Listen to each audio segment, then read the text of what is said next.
If you're not giving me an A, give me an F. You giving me the worst grade in the world, worse than an F, is a D. Because with the D, even though we love the D over here, you know which D I'm talking about. But with the D, oh, my coffee looks so good. It does compared to That don't even look like coffee. That's not even coffee. The way the whipped cream is running down the side of the coffee, That is over. the white stuff is run down the side of my face from time to time. That looks really good. Your coffee looks good. That's my coffee. It does look good. If I drank coffee, I would drink that. That looks like coffee. Y'all hire clowns as if you were running a circus. So you get a circus and you hire clowns. Anyway, moving on. Take it from the people who play cards for him. He be cheating. No, I only cheat on Uno. Only Uno. Only Uno. Uno, Tuno, Luno, he is a cheater. Everything. If you cheat, See, they said you probably look. He said you probably do cheat. He do. If you ain't cheating, you ain't trying. I'm out of here. Bye.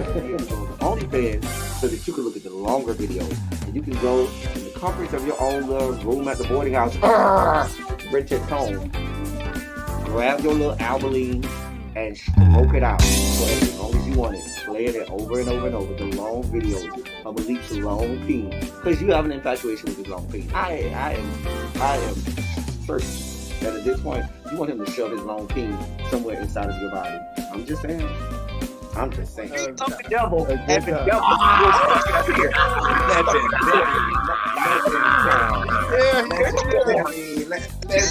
Here he goes. Here we go. Y'all wasn't gonna make me the oldest one on here. You did not send me a text, a link. I did. I do have to On the say, flyer. Ty, you were in the group chat on Instagram, whatever Instagram that was. Wait, what? Kenny? Love you down. I don't have no problem with Kenny. I like Kenny. But Kenny girl. Kenny girl.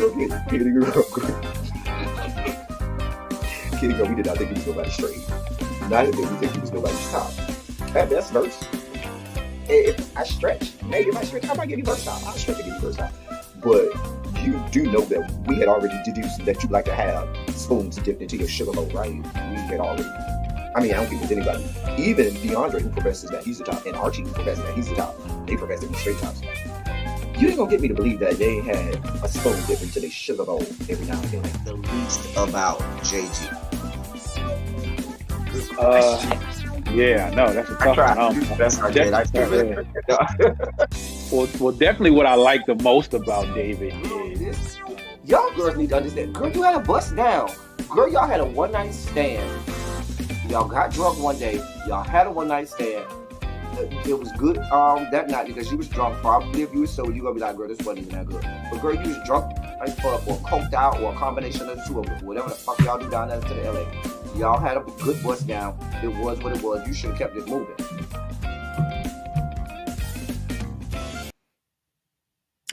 Hey! Hello!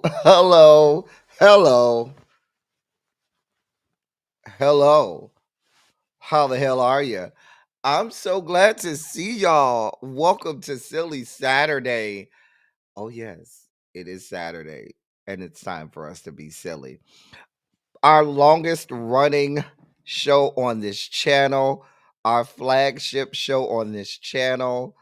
When I first started doing lives, it was on Saturdays because that was my day off.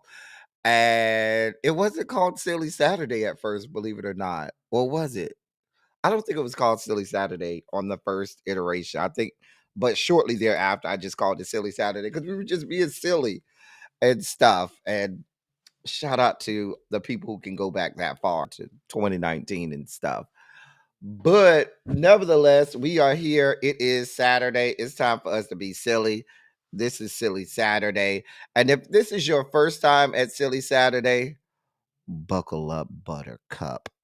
We're about to be on a wild ride. We have a jam-packed Silly Saturday. Go ahead and press the like button. Share the video out.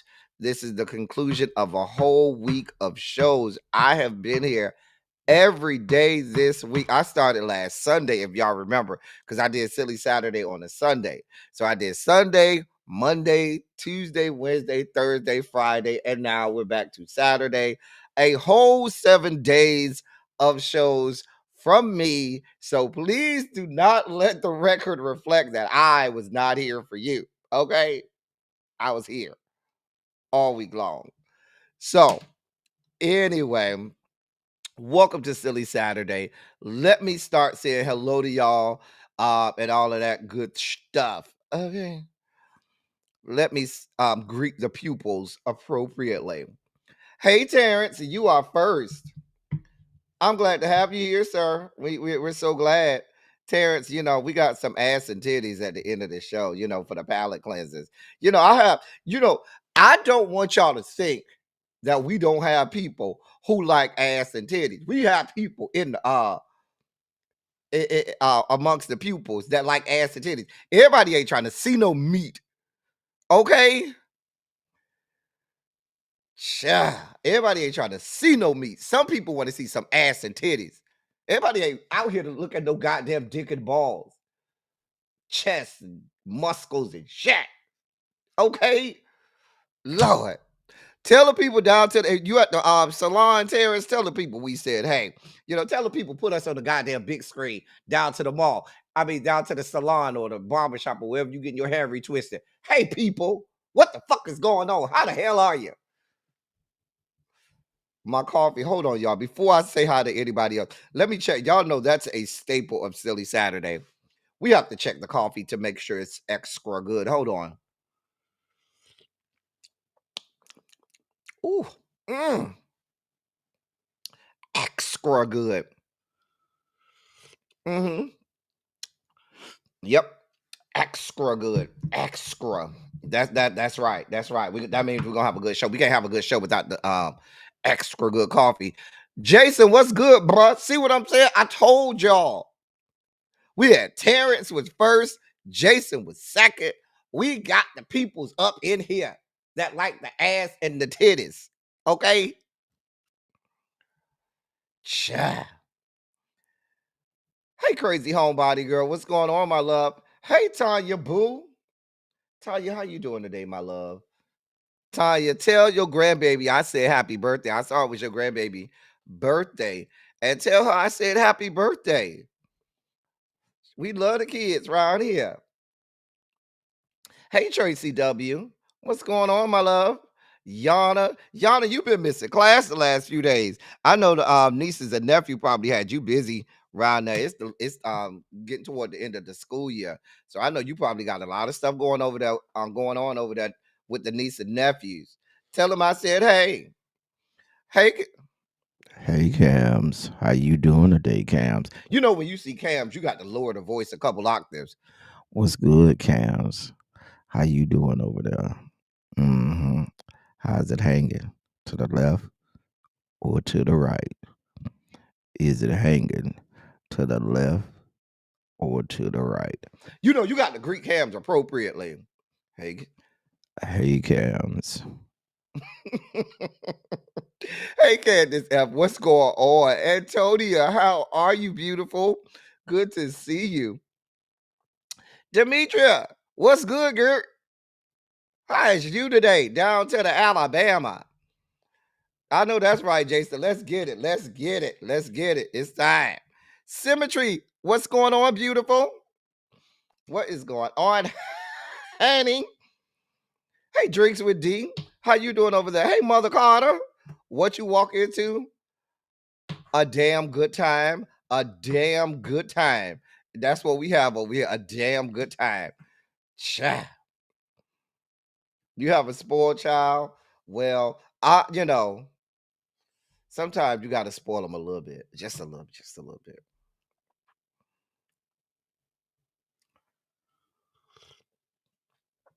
Hey, little baby, what's going on? Oh, that's our dog. Okay. Cha. Yeah. Well, tell her I said happy birthday. Hey, Precious Jewel, what's going on, beautiful? How you doing today, sweetheart? I'm glad to have you. Don't do cams like what? We love cams over here. Literally. Y'all been in spring break? Oh, and them kids been gone most of the week, and you been in these streets. Okay. She say, baby, them kids was gone. I've been in these damn streets. Okay. Hey, Chef Don. Good morning. Well, good morning. Listen. Oh, that's mother from Chase the Dollar. Mother, not mother. We did our panel last night, mother. And I just would like to say, them skirts is giving me Kojic Church of God in Christ missionary. I ain't mad at it though. I think you should do a good kilt line. You know what I'm saying?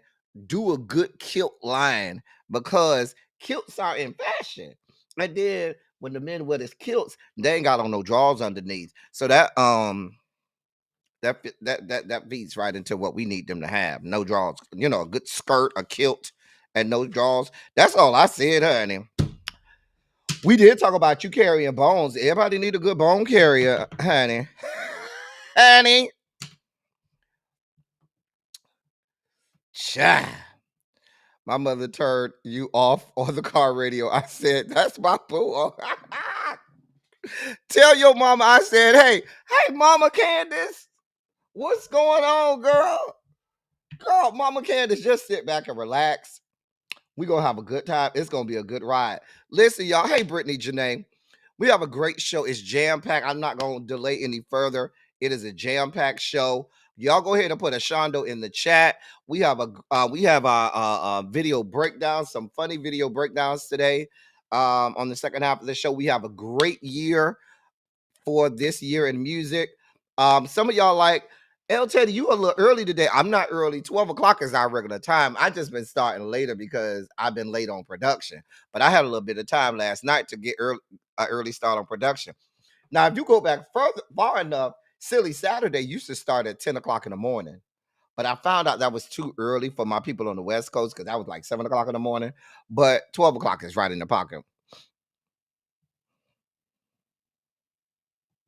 Okay, well, I appreciate that, mother. And if you want to come up, we are with us. We always are open to if you want to come up, have a chit chat with us, do a quick interview or whatever.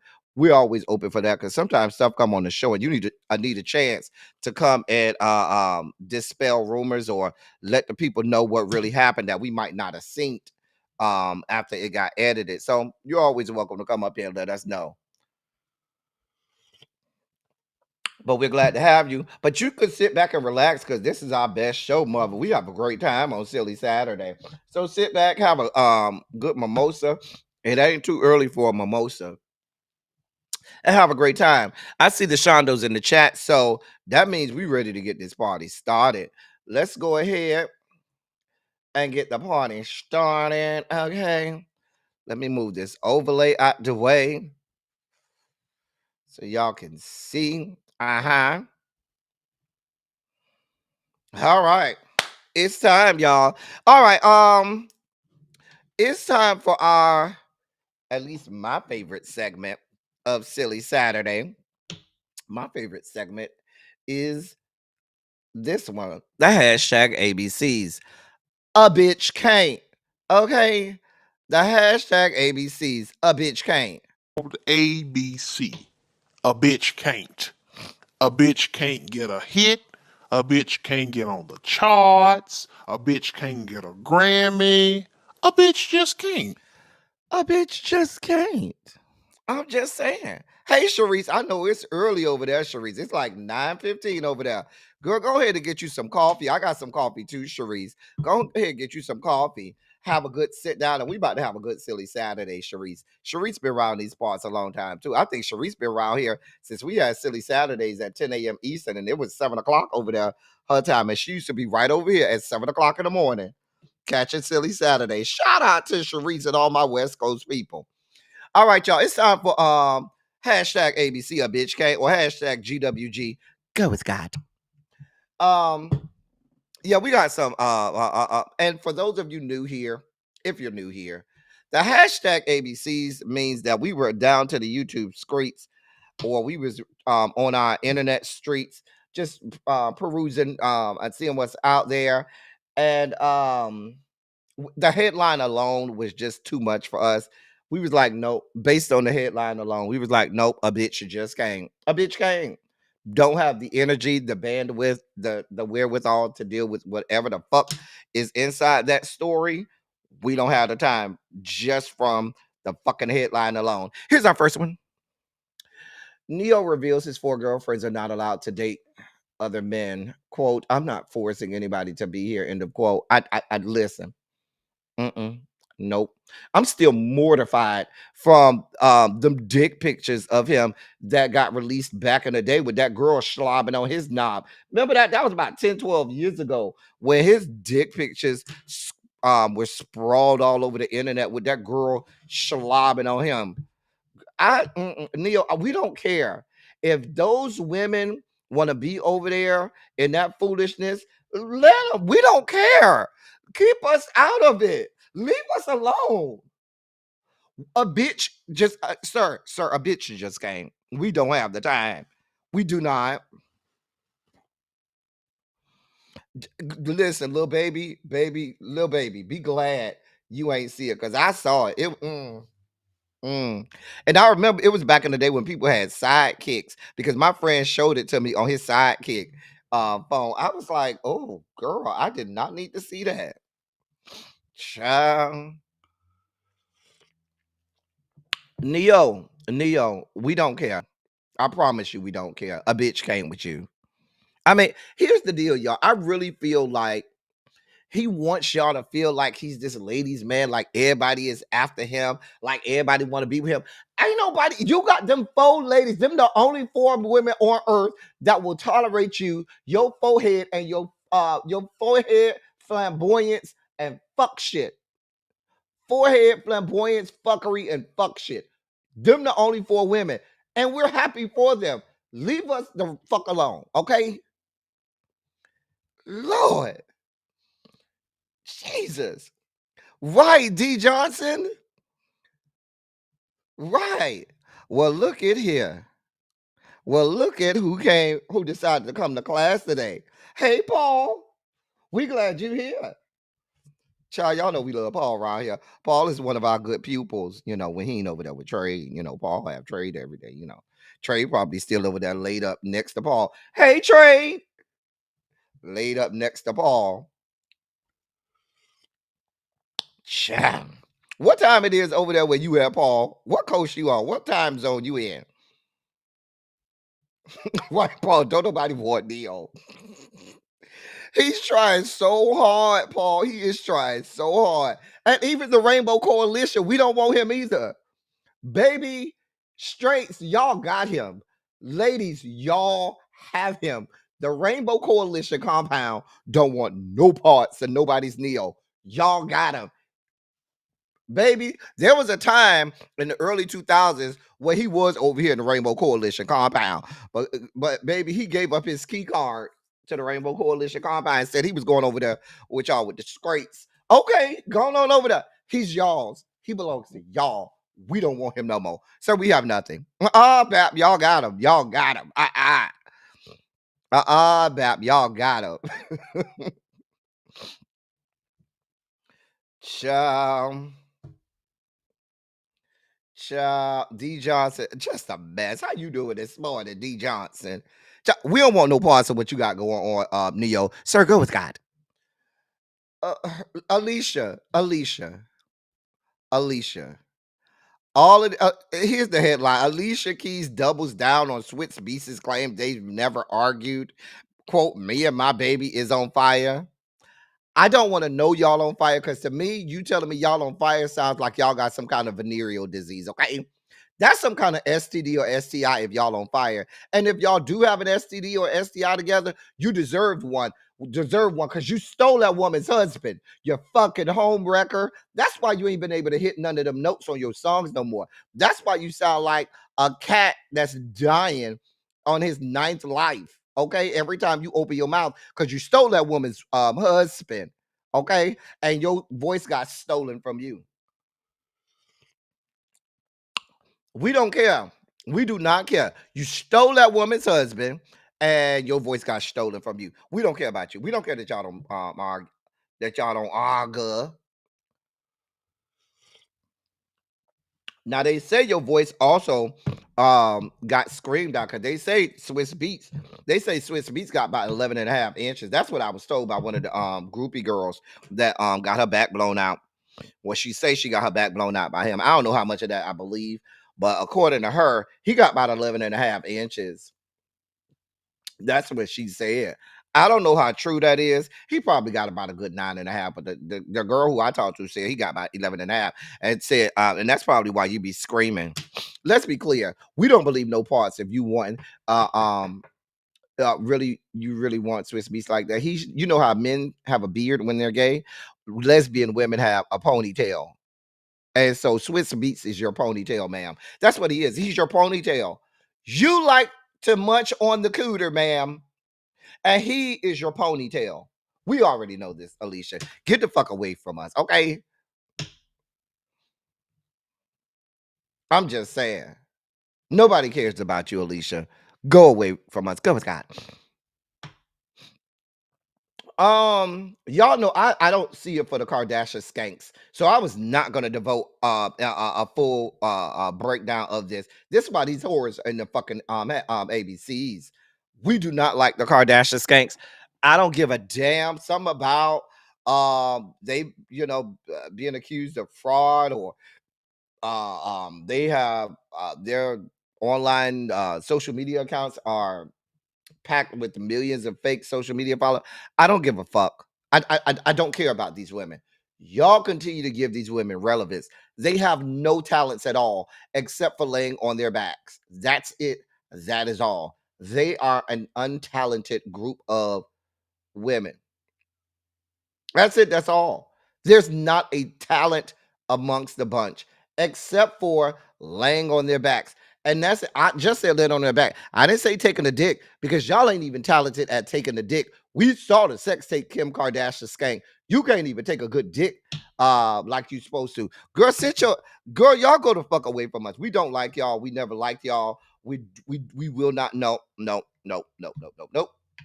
I mean, I can believe their accounts are filled with fake followers. I can believe that shit. Their whole life is fake.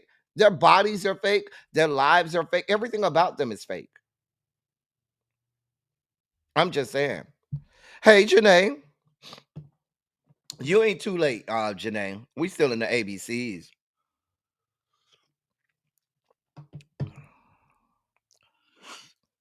Child. Hey, Therese, what's going on, sister? Your whole life is fake. We don't care about y'all. Go to fuck with God. Get the fuck away from us. Harvey Weinstein, his health is declining. We don't give a fuck. Die slowly, bitch. That's all we have for you, Harvey Weinstein. Die the fuck slowly, because the way that you assaulted women, scores of women over decades, we wish nothing but a horrible, miserable, painful death for you. Die slowly. That's all we have for you. I'm not going to tell you to go with God. I'm going to tell you to go to hell. Carrie Hill Skank admits that she regrets dissing Beyond Skank. She said, quote, I felt I had no choice. Girl, we don't care, Carrie.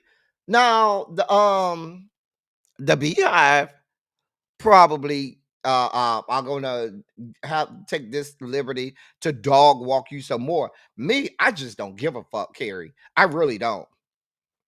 You drinking this mushroom coffee? I hope it's good.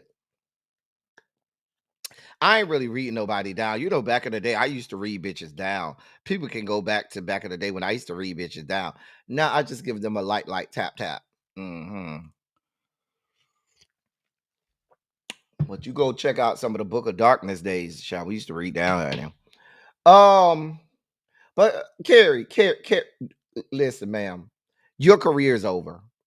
The Beehive ended your career. Why would you even come back out and bring this up? Like, you're just bringing undue attention on you, because now the Beehive has to focus on you, and now they're gonna dog walk you. They are. They gonna keep their foot on your neck because you were stupid enough to come back out here and bring up Beyond Skank, knowing that the Beehive is ready with reckless I mean, they're gonna come at you with reckless abandon. You thought this, who told you this was a good idea, ma'am? Like, I don't no. Child. You know they are, Tracy. Hey, Tracy. Good morning, my love.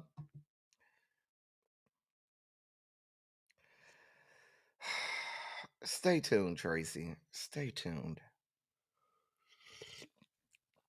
But child,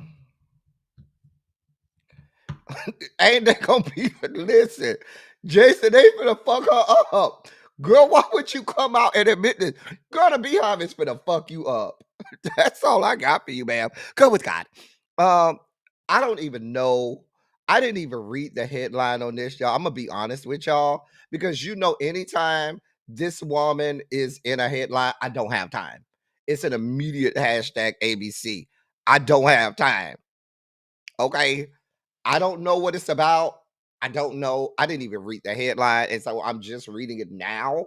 But I knew if she was in it, it was a hashtag ABC, because a bitch should just escape with this woman. Krishan Rock and NCAA star Titan Newton go Instagram official and see me make up. Baby, I already knew it. Yep. Knew it. Nope. Don't want no star.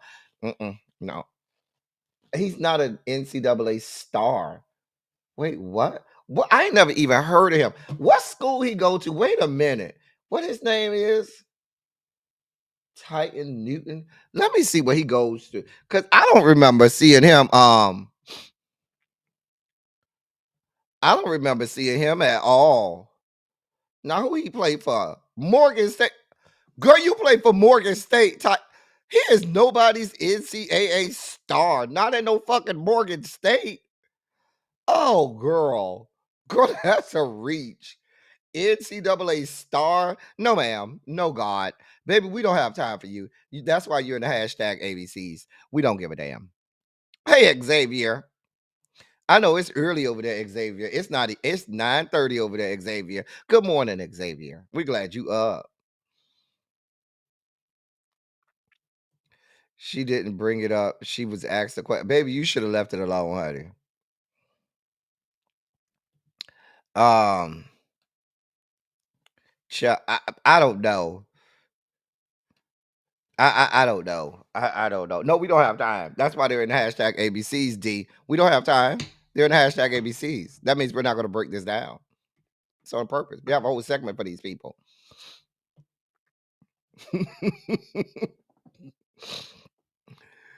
Oh my God. No, I know he didn't call himself a star back. Baller Alert, where I got this from, called him a star. And he's not a star. Baller Alert. That's a stretch.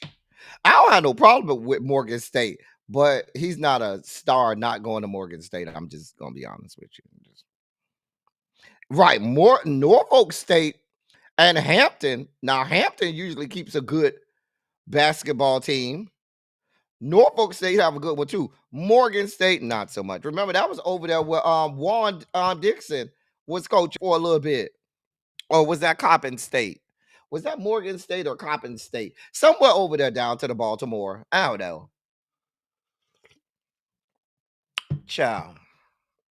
Xavier, you clearly don't know a lot about sports. Baby, he's not a star. Oh, that's a stud? Wait, oh, that's a what? Wait, hold on. Oh, that's a girl. Wait, oh. Oh, wait. Oh, wait. Is that a girl? No, it says men's basketball. No, that's a man. That's a young man. It says men's basketball. Yeah, no, that's a young man. Girl, y'all had me confused for girl. Girl, I was gonna be like, wait a minute, that's a stud. Oh no, I ain't got no beef with Morgan State, but I'm just saying he go to Morgan State and they're talking about he's a NCAA star. Not a basketball. Child. Child, let me move on. It's time to go into the dossier, y'all. It's time for us to do the swan dive into the dossier. Okay. So we start off with the fact that it is Coachella weekend, and last night was night one of Coachella, and so you had some of the headliners were Lady Gaga and Missy Elliott. Now, Lady Gaga came out there and they said she put on a hell of a performance. All right, Tracy W. Um, and they say Missy Elliott came out there like Transformers, more than meets the eye. That's Missy Elliott in a little Transformer situation and get up. I do too, Bap. I'm gonna have to go back and watch and see the performances. I ain't really watch it. Now, hey Opal, what's going on, sweetheart? When I went down to let me click this. When I click on hold on. When I click on my Google search engine, it had a link to the live Coachella stream. So there's a live stream of Coachella that you could go watch on the YouTube. Okay. So hey, now I don't know if that's on YouTube Premium or the regular YouTube, but I know they have a live. You can watch it live and whatnot. She did her tour set. I'm gonna have to go and watch it because you know we love some Missy, and I love Lady Gaga too. Can't read mine. Can't read mine. No, you can't read my poker face. Just saying, I love Lady Gaga too. So I'm gonna have to go and watch it today. When we get off of here, I'm gonna go and watch Missy Elliott, and because we love Missy Elliott now, we love Missy. Uh, if you're from the Michigan yet, I'm just saying. So we're gonna watch it when we get off of here and have us a good time watching it. Oh, it's regular YouTube. Okay, thank you, Dean. Thank you, Boo. But yeah, so I'm excited to see both of their performances, both of their sets. I think it ought to be good. Tyler was cute. I was mostly looking at the dances. Oh, okay. Okay. Well, you know, D, that's your thing. You love the dance and you love watching dances. I just like watching dances if they meet slanging. That's about it. You doing dishes and listening? Okay. So that is gospel artist Lecrae. So he's in the news today because he wanted to set the record straight about him being down to the Diddy parties because he's a whole gospel artist. Hallelujah. Thank you, Jesus. Glory. You know, he's a whole gospel artist. And what we expect from him is a good shout.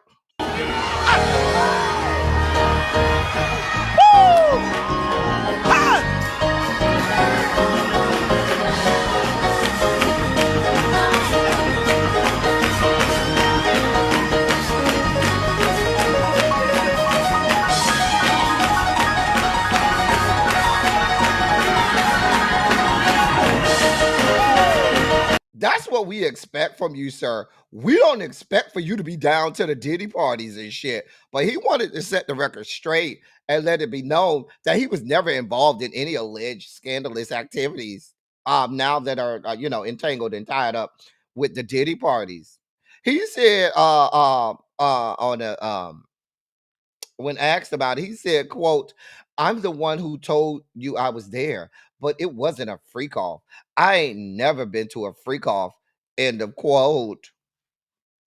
Baby Lecrae, I don't know. Why were you there? We're supposed to be listening to your music, and you're supposed to be giving us a good shout.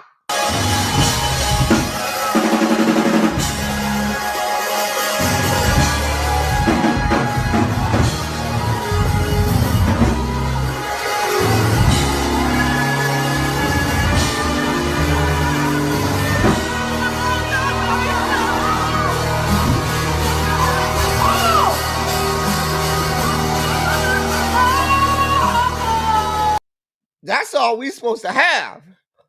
That's all you supposed to be giving us. You over here down to the Diddy parties, the freak offs, and everything. First of all, hold on, Lecrae. Hold on. Let me see how old you is because you have no excuse.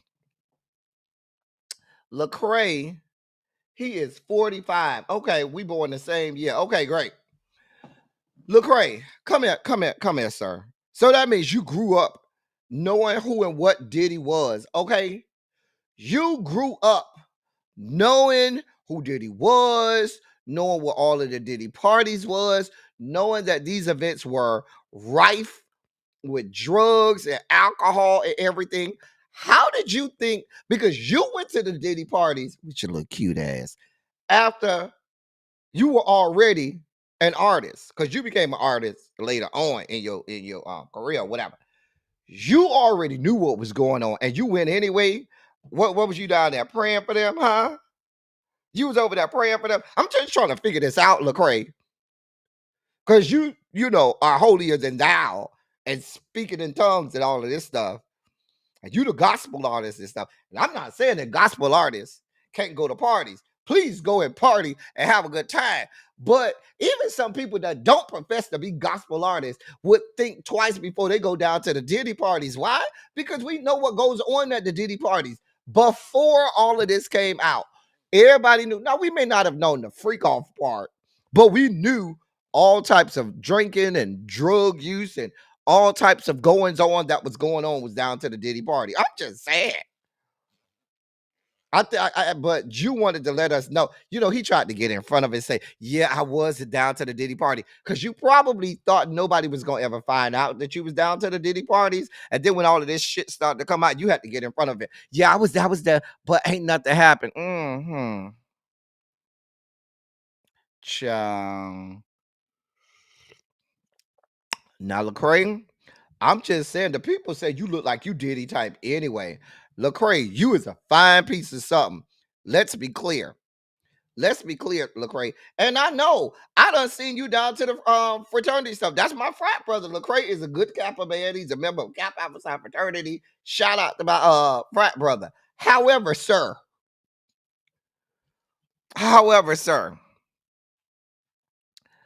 Um, listen, listen, sir. Sir. Listen, peach cobbler. Baby, I don't know. Now, if they could put the stuff in the baby oil, Chef Don, how we know Diddy wasn't putting stuff in the peach cobbler? If they could put it in the baby oil, they could put it in the peach cobbler. Now, listen, Lecrae, you is a fine piece of something. And Diddy gets what he wants. Now, you expect me to believe that your fine ass, Lecrae, rolled up down to the Diddy parties and Diddy ain't get him a piece? Diddy gonna get what he want. He got goons, thugs, and everybody else to forcibly get what he wants. Baby, Chef Don, he had some of the baby oil and the peach cobbler. I'm just saying. China White, you better tell him. Hey, Uncle Jay, what's going on? But Lecrae, you is too fine for us to believe that you was down there to the Diddy parties and you wasn't, and it wasn't no get down to the get downs. Don't do that, Xavier. Don't do that. Don't do that. Yeah.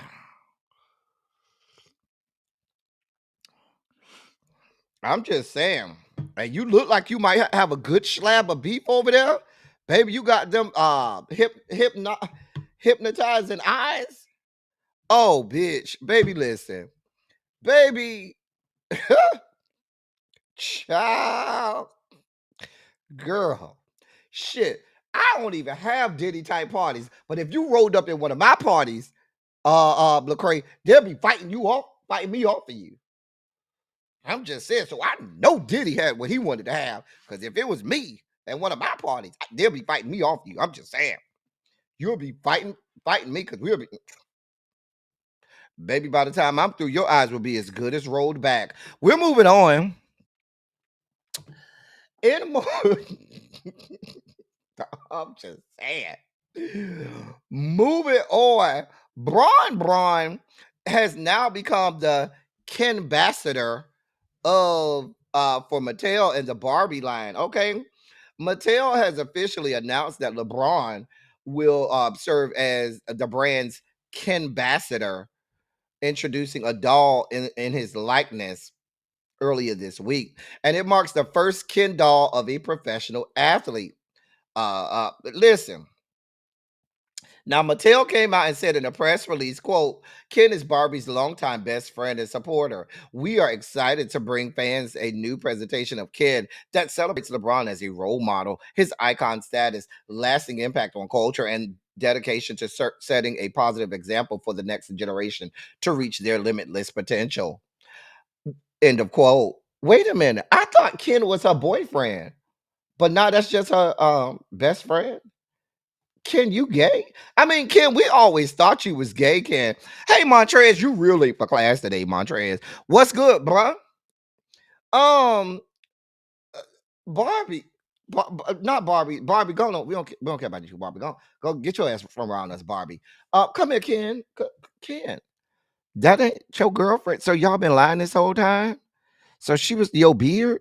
That's your best friend? Oh, that's your bestie? That's your BFF Jill, Ken? Oh. That's your BFF. Now they told me they saw you down. They saw you down there to the white gay clubs going, you know, down to the white gay clubs where all of the music go, you know. They say you was down there serving it for the girls. Oh, okay, okay. We had to big clock you a long time ago, Ken.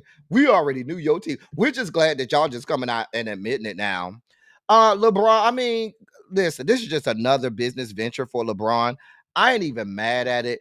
LeBron, makes money. Listen, let me say, y'all can say what y'all want to say about Braun. The man knows how to make money.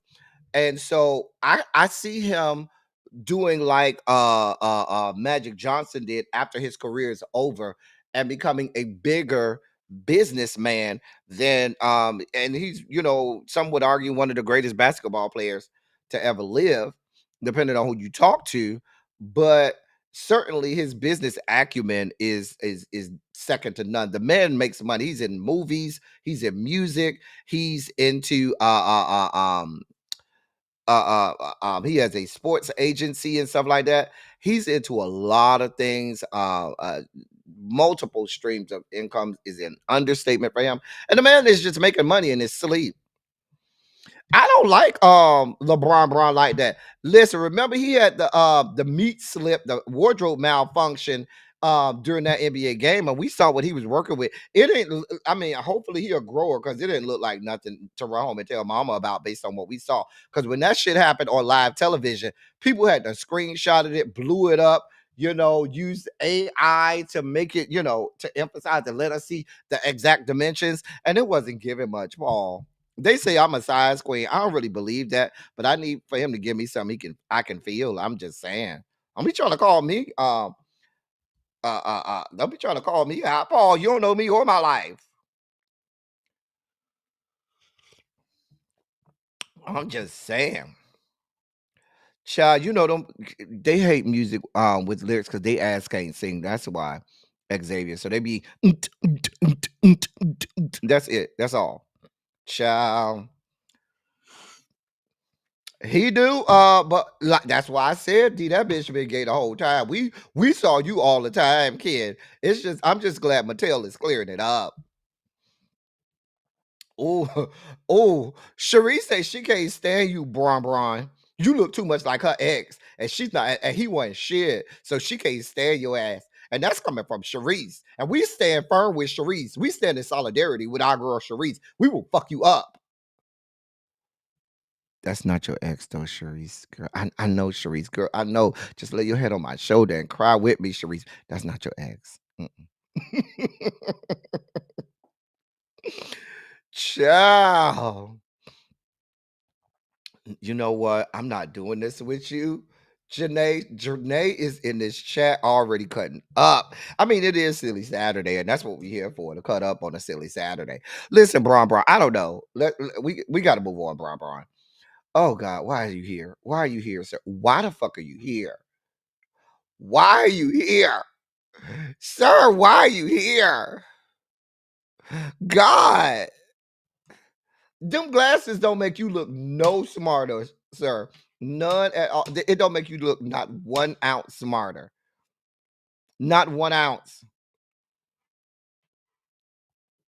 Cha. Girl. Why are you here, sir? Why? What do you want from us? So apparently, Soldier Boy, he has spoken out after in that civil case. He's been ordered to pay $4 million in that settlement for that civil case. Just after the arrangements were made public, he said he spoke to an outlet called Courtroom News Service, and he said, "quote This trial has taken a lot of my money as far as lawyer bills. This whole trial's been real costly." End of quote. Really? Oh, I'm sorry. He went on to say, "quote I want to make it clear that I'm innocent. I am committed to filing an appeal and fighting for the truth to be revealed. Keeping these individuals anonymous while I'm forced to face public scrutiny creates an unequal playing field. I believe this entire process has been tainted by a system that is not designed to protect the rights of the accused."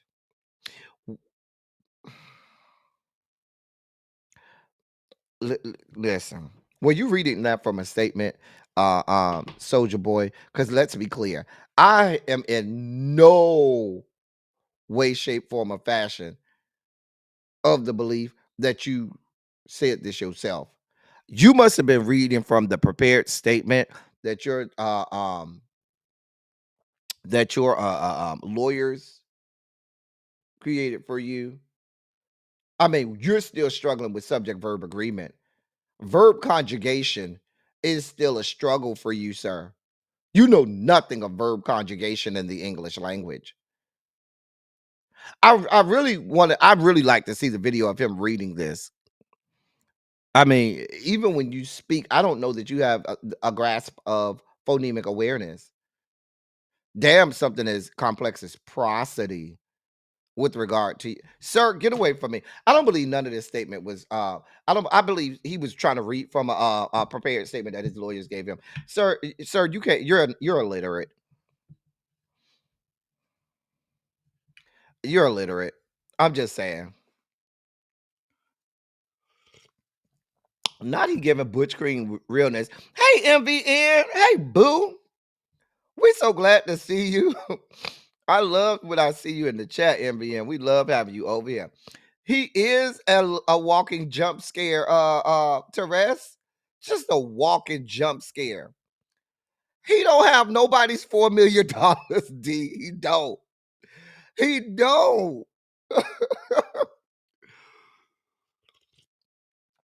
Sir, he don't have nobody's $4 million. Okay. Right. He just had that 70, almost $75 million that woman is trying to sue him for. I just, girl, sir, you're scaring my people. We got to move on because you're scaring my people. We got to move. Oh, God, it just keeps getting worse. God. Lord. It go from one jump scare to the next one. Lord.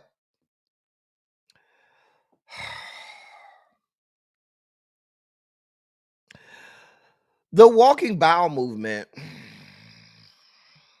is facing legal action from the mayonnaise mama. Okay. The walking bowel movement, Kanye West, has reportedly been threatened with legal action by the mayonnaise mama, better known as Taylor Swift, over his inflammatory social media remarks about her sex life. Now if you remember last week, I'm sorry, earlier this week, I should say, he put some stuff on social media claiming that she had a threesome with Harry Styles and Bieber kid. He's put on social media, he wrote on social media, quote, "I'll show you an example of racism. Justin Bieber and Harry Styles fucked Taylor Swift from both sides and didn't call me on everything. This tweet is 1000% true." End of quote. That's what he said. Now, according to the Daily Mail, the mayonnaise mama and her legal team sent the Walking Bow movement a cease and desist letter calling the post, quote, false, defamatory, and amounting to sexual harassment, end of quote.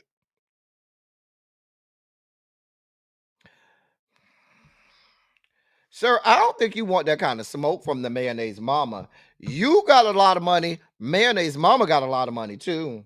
And she probably have a hell of a legal team.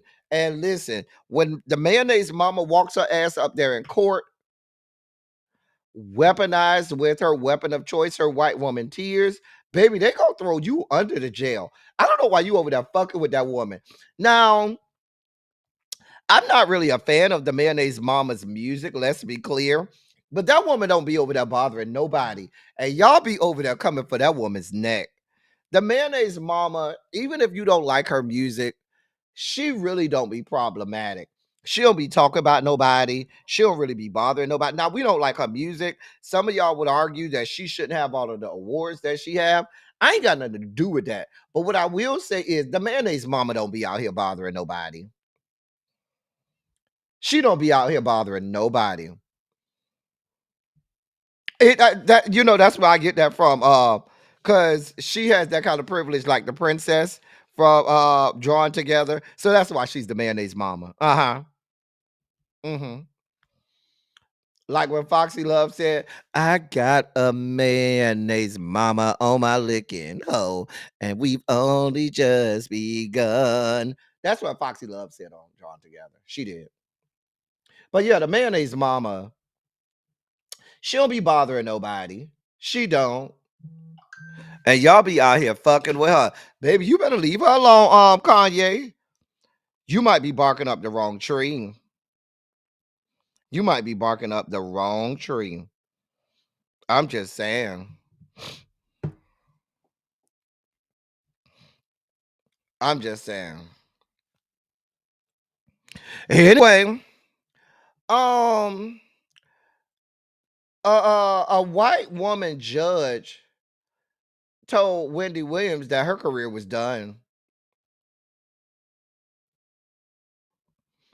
Yeah, she did. Now let's be clear.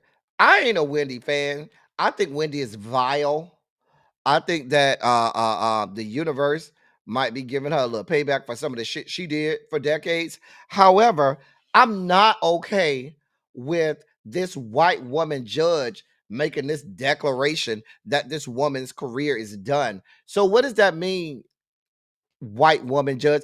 I this is borderline.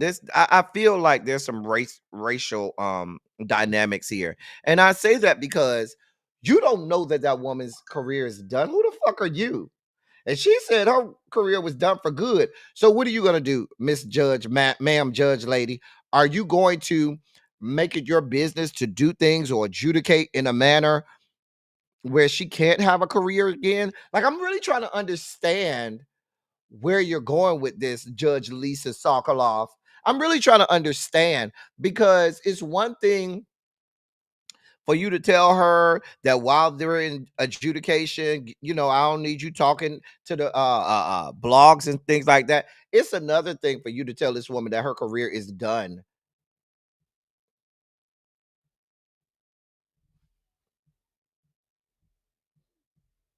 Uh,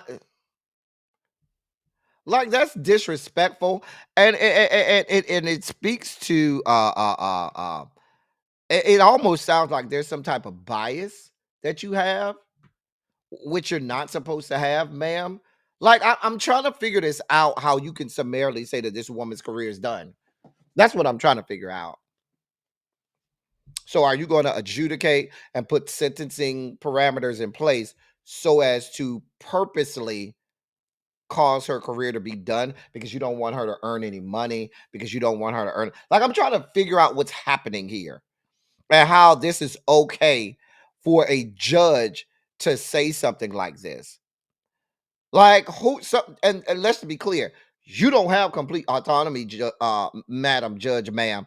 We can always go to the judicial board. And if I'm the lawyers for Wendy Williams, I'm trying to get an order put in for this judge to recuse herself. Like, I don't understand why there's not a motion to have this judge recuse herself, because this whole statement is out of order, way out of order, way out of order to me. That's out of order. It, I, mm, I'm just saying, go to the judicial board, because she has to report to some people.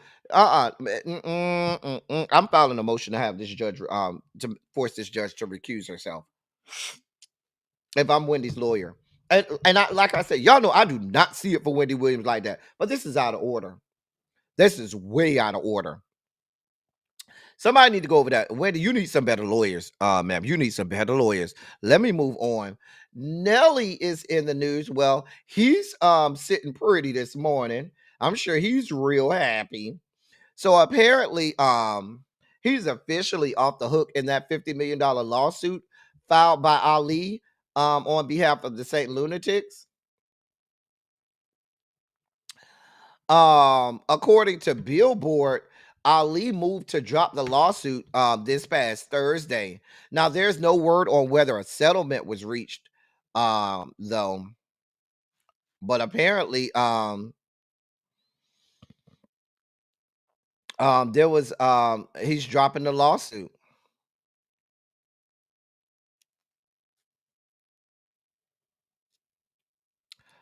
Let's now. They're saying that Nelly's legal team is actually asking the judge not to fully dismiss the case yet, because not to dismiss the case yet because they are looking to go after Ali for having a frivolous lawsuit.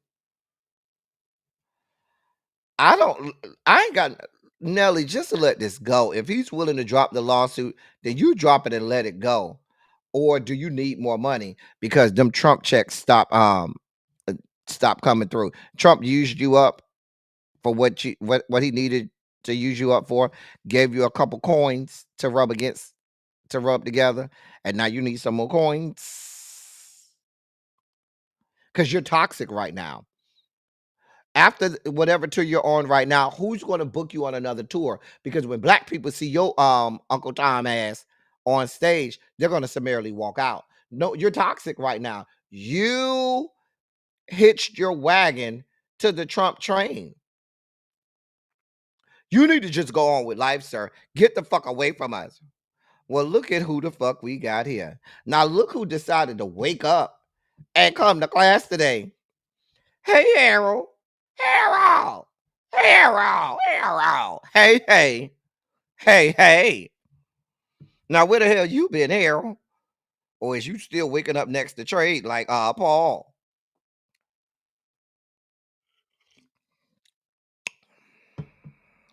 Child.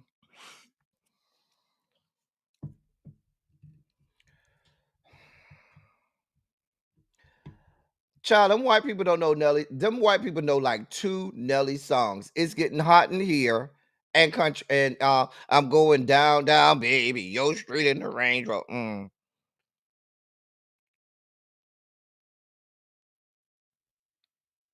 Child.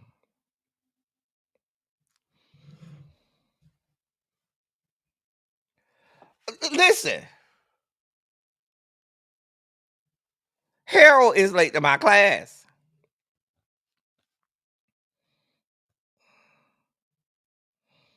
I'm just saying. Baby, listen. But let's be clear. I'd have been to. I knew Tanya was gonna come. I knew Tanya was gonna come. Nelly is Tanya boo. That is her boo thing. Okay, that is her boo thing. But let's be clear. Now, me and Tanya have been to a Nelly concert. It ain't that many white people that be up in that concert. Let's be clear. It don't be that many. They don't be checking for him like that. They don't. I'm just saying. Anyway, I didn't even know Really B was live. Because now here we're gonna say he was over there. Because he gonna say he was over there. Because when I started Silly Saturday, Really B was not live. When I started Silly Saturday, Really B was not live. I checked. So that means you still late for class. Uh-huh. Don't y'all be over there, Amen and Harold. Child. I'm just saying. Xavier, we ain't asked you for all that. I checked to see if she was live. She was not live. I'm just saying. NBA Youngboy. NBA Youngboy is in the news. Now, his security is being accused of holding his neighbors at gunpoint.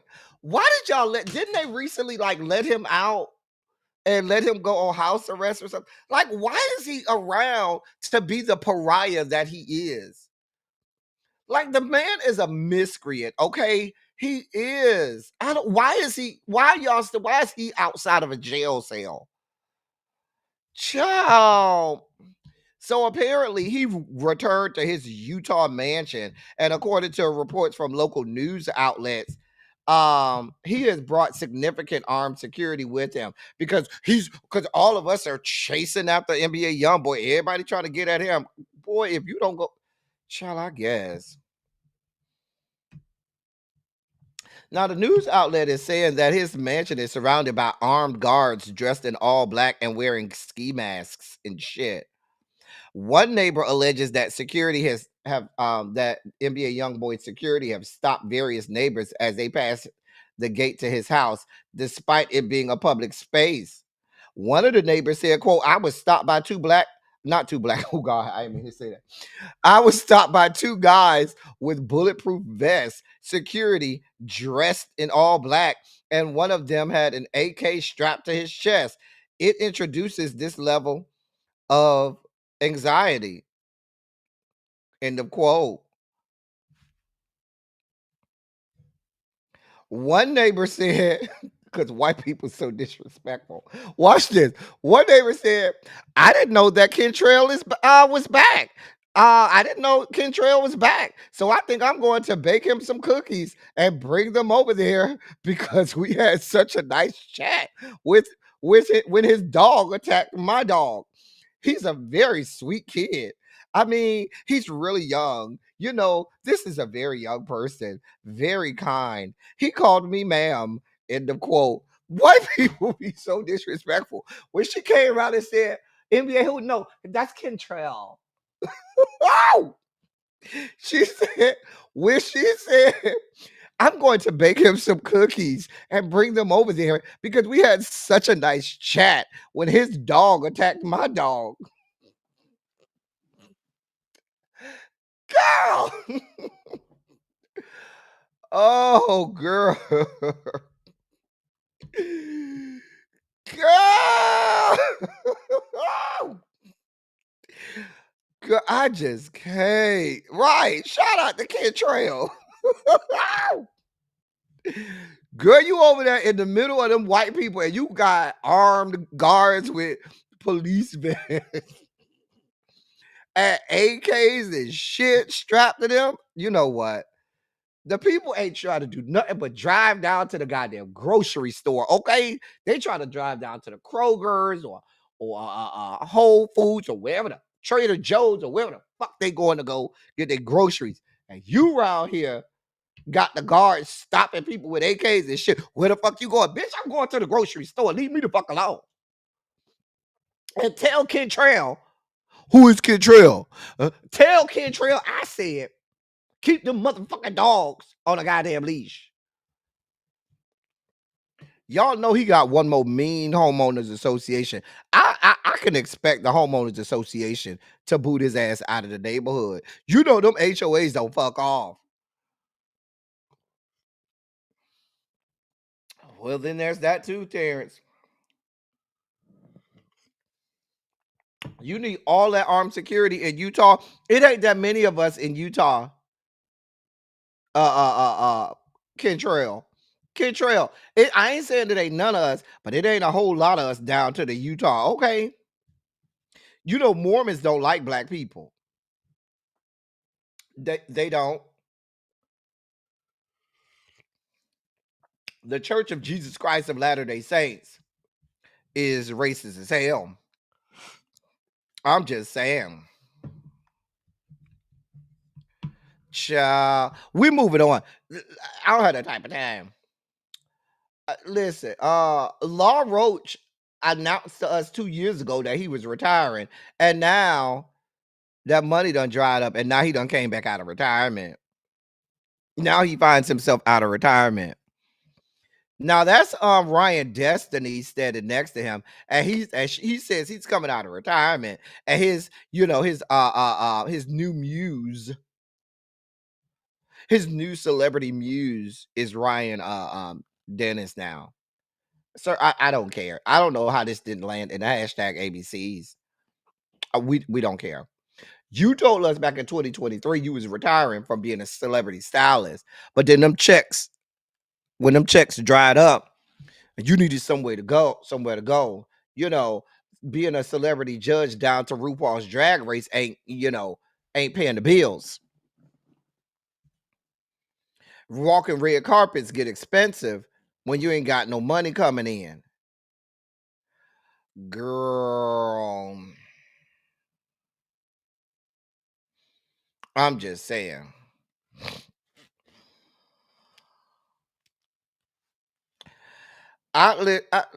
Baby, I don't care. Sir, go with God.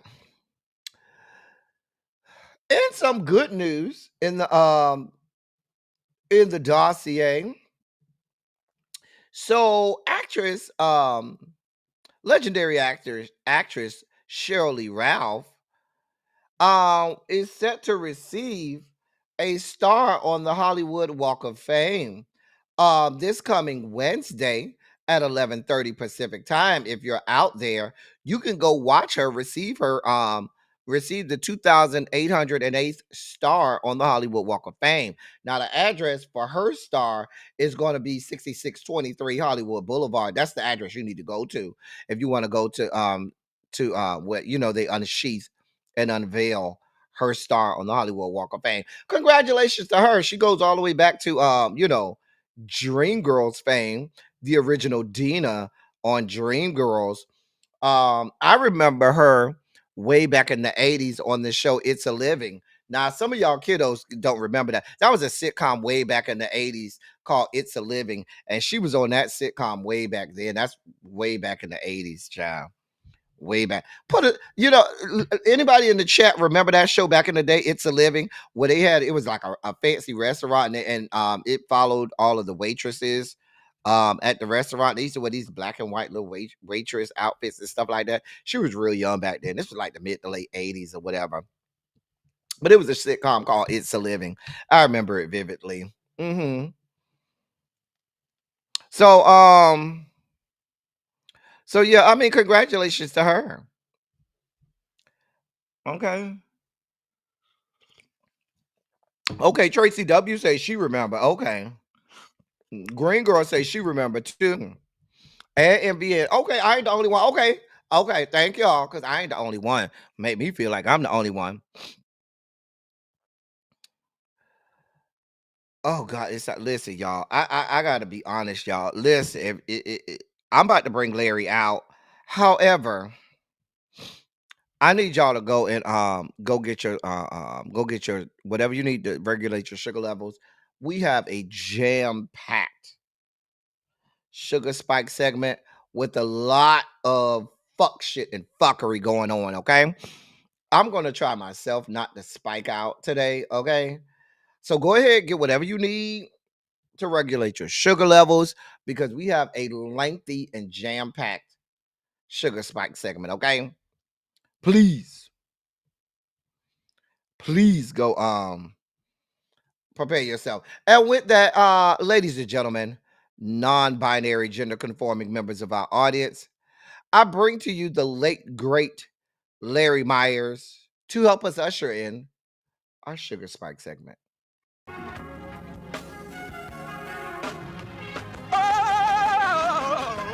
Oh God.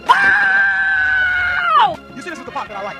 Major sugar spike. So loved the world, I want to fight. That he gave his only begotten son. Major sugar spike. And shall ever believe. Major sugar spike. They shall not perish, but have everlasting life. Taste the biscuit. Jesus. This is happening. So, if you did not know, in the White House, your president on the left is a photo of Barack Hussein, president, 44th president of these yet to be United States of America, Barack Hussein Obama, that was in the grand foyer of the White House. And he took our president's picture down to put the picture you see on the right up of himself when whatever stupid idiot missed him in the failed assassination attempt. Now, this does break all types of White House tradition, as it is customary to include the two most recent presidential portraits in the grand foyer near the entrance of the executive mansion, so state guests and visitors can view them in a prominent location. Since Trump and Biden's portraits are not yet complete, the two most recent presidential portraits on display were that of Barack Obama and George W. Bush. Obama's picture is now hung across the foyer where Bush's picture had been hanging. Bush's portrait was prematurely bumped out of the grand foyer and relocated to a different location next to the portrait of his late father, George H.W. Bush. I just think that, and now the president has the right to do this. However, because there's no law on this, and this is just standing tradition. But we know what this is about, and we know this is symbolic and emblematical of what they're trying to do to all Black history. They're trying to remove all types of Black history. So they took Obama's picture and say, "Yeah, get that shit out of here. Put it over there. Just put it over there, so it's not as prominent. We don't need this shit that prominent in the grand foyer. Put it on over there now, and put my shit up." This is what y'all have going on. Hey, Savon, what's going on? Listen, I told y'all it was a spot. This is how we starting off. Because your president is a fucking moron and a fucking buffoon. Okay, so y'all voted for him, right? Because of his prowess with regard to the economy, right? Remember, that's what y'all told us. And he got tariffs flying around everywhere. And him and his stupid ass economic team did not think this through. So now they have to backpedal and pussy pop off of everything. You do a tariff at one point, then you come up off tariffs. Then you do so then you say, "Oh, China gonna keep these tariffs because they don't want to keep the oh no, now we got 145% tariffs on China. No, y'all trying to run out here like the big bad wolf, thinking China gonna give a fuck. I told y'all China is is about that life. President Xi Jinping is about that life. Well, here's the backpedaling and pussy popping already because they realize, oh shit, if we keep tariffs on China, that means people's smartphones and iPhones are going to go up astronomically. And that's going to piss a lot of people off, specifically the people descended from the Caucasus Mountains. And we can't have none of that. And now they have to backpedal and pussy pop off of it. So here we are. Electronics imported to the United States will be exempt from President Donald Trump's reciprocal tariffs. And that's according to a U.S. Customs and Border Protection notice posted late last night. Smartphones, computer monitors, and various electronic parts are among the exempted products. The exemption applies to products entering the United States or removed from warehouses as of April 5th, according to the notice. The move comes after the Trump administration imposed a minimum tariff of 145% on Chinese goods imported to the United States. The tariffs would have a major impact on tech giants like Apple, which make iPhones and other products in China. Roughly 90% of Apple's iPhone production and assembly is based in China, according to Wedbush Securities estimates. Analysts at Wedbush on Saturday called the tariff exclusion, quote, the best news possible for tech investors. Going on, end of quote. Going on to say, quote, big tech firms like Apple, Nvidia, Microsoft, and the broader tech industry can breathe a huge sigh of relief this weekend into Monday. A big step forward for U.S. tech to get these exemptions and the most bullish news we could have heard this weekend. Now on to the next step in negotiations on the broader China tariff war, which will take a number of months at least, end of quote. Listen, this is, you know what this is about, right? Because you people were stupid as fuck. This is a twofold attack. The first thing, which is not going to be talked about, this is not going to be talked about, but this is the first purpose of all of this. Insider trading. That's the purpose of this. That's the first purpose of all of this. I'm sure your president told all of his friends, acolytes, sycophants, the inner circle, his fellow billionaires, I'm about to go ahead and exempt all technology or electronics on the exemption. So now those stocks can skyrocket. And I'm sure he told them preemptively so that they could buy more stock in these companies and their own net worths can skyrocket. I can promise you that happened. I can promise you those people who were sitting on the second row behind him, on the row just behind him at the inauguration, all got a heads up. That's the first part.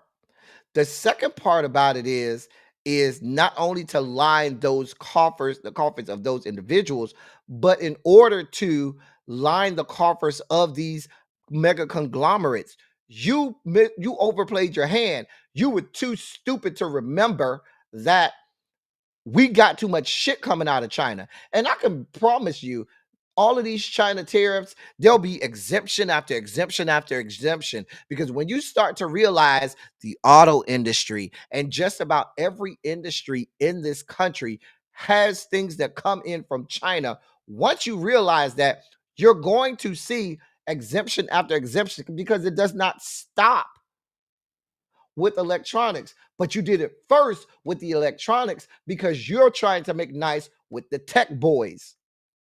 That's what he's trying to do, trying to make nice with the tech industry. So he's going to try to line their pockets first because he owes the tech boys, because the tech boys and the tech industry paid for his campaign, funneled hundreds of millions of dollars into his campaign. So he owes them. So they're going to get their pockets lined first.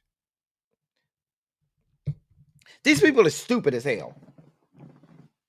This is why all of this meritocracy shit ain't shit. But here we are. I knew they was going to listen. Eventually, they're going to have to come off of all of this tariff stuff. We saw. I saw earlier last night Now he's backpedaling and pussy popping off of deporting illegal immigrants because he said, oh, well, we're going to have to do something different if those immigrants, undocumented immigrants, work at farms or hotels because we need them at all. Now all of a sudden you need these undocumented immigrants. These people are stupid as hell, and they make all of these grandstand uh, uh, um, executive orders and do all of these things and say all of these things because they act as if this is a television show when this is real life. This is not a television reality show. This is real life impacting millions of lives. But these are the people that y'all have in office. In a news that has gone viral all over Al Gore's good internet. Now that woman is Dr. Kiva Lark, and she's the assistant principal at Lake Marion Creek Middle School in Point Siena, Florida. Now she's been charged with lewd and lascivious conduct and lewd offense against a student by an authority figure. According to the authorities, the victim, who's a 13-year-old male, was allegedly sent to her office after tossing a piece of paper across the classroom during a testing period. While inside her office, she allegedly told him to rub her feet, seemingly as a punishment. Two witnesses and the victim corroborated this story to the sheriff's office. The 53-year-old then allegedly took off her shoes and put her legs across the boy's lap. While the boy was massaging her feet, the woman chastised him for not rubbing her feet correctly and demonstrated on his arm and shoulder how he should be doing it. One of her co-workers repeatedly overheard her tell the teen to, quote, rub her feet like he loved her, end of quote. And another witness heard her say that she wanted him to do this so, quote, so he would know what foreplay is for when he gets a girlfriend, end of quote.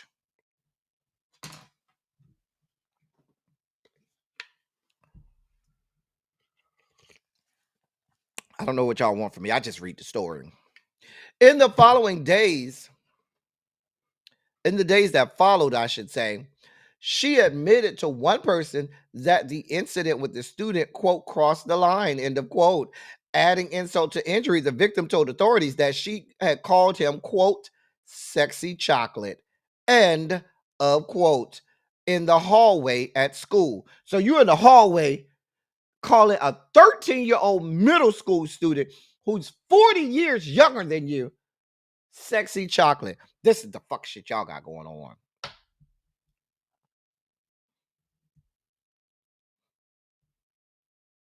Now, Polk County Sheriff Grady Judd said, quote, Dr. Lark initially told detectives that this was only a joke and that she was just trying to humble the victim. It's completely inappropriate for a 53-year-old woman to act and talk like this to a middle school boy.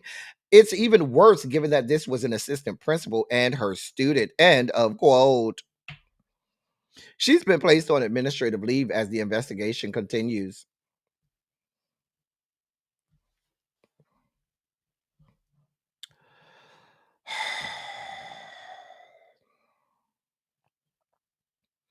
A mess. Just a damn mess. Just a goddamn mess. Ma'am, you're vile. Vile. You calling a little boy sexy chocolate in the hallway?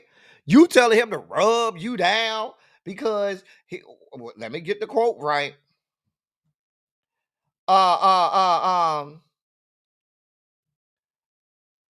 So quote, so he would know what foreplay is for when he gets a girlfriend, in the quote.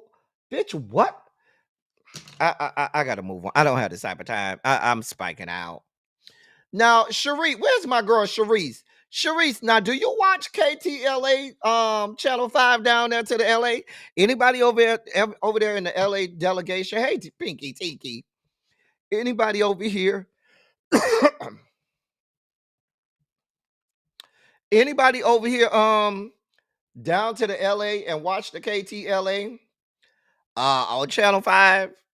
Well, they find themselves in a whole situation because on their X formerly Twitter account, the N-word hard ER was posted to their Twitter account. They quickly tried to delete it.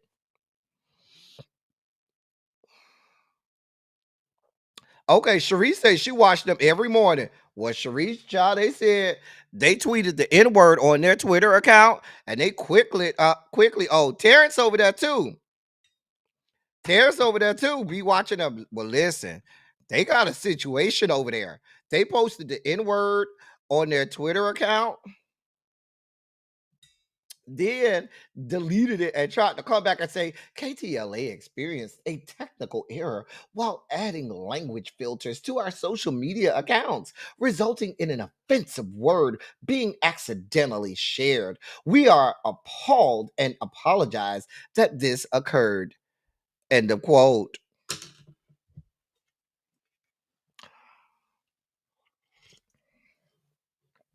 Janae, that was before they had a chance to take it down. That was before they had a chance to take it down.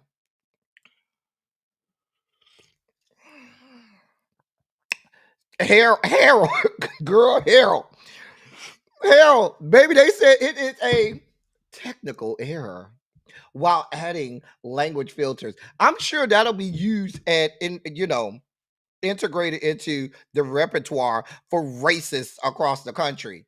Anytime something racist comes out from now on, this was happening because they were adding language filters to their social media accounts. I didn't even know there was the option to add language filters to the social media account. I don't know. I don't know. I don't know what that is. I don't know. Harold, they said it was technical errors, Harold. I didn't do this. I didn't say that, Harold. You got to go talk to KTLA. That's Sharice and Terrence beat. That's they beat. That's they neck of the woods. I ain't never seen. I think I did see a broadcast when I was over in LA. And I was, I had the TV on when I woke up that morning in the hotel. I think KTLA was the one I had on. But I don't listen. I don't know. I ain't got nothing to do with it. I don't have nothing to do with it. Nothing. Janae, they said it was technical errors. Okay. Now, Janae, you about to be over there watching the KTLA in a little bit. Okay. You about to be down there to the LA watching the KTLA. I don't know. I ain't got nothing to do with it. Tracy W., I'm just telling you what the people said. The people said it was a Freudian slip.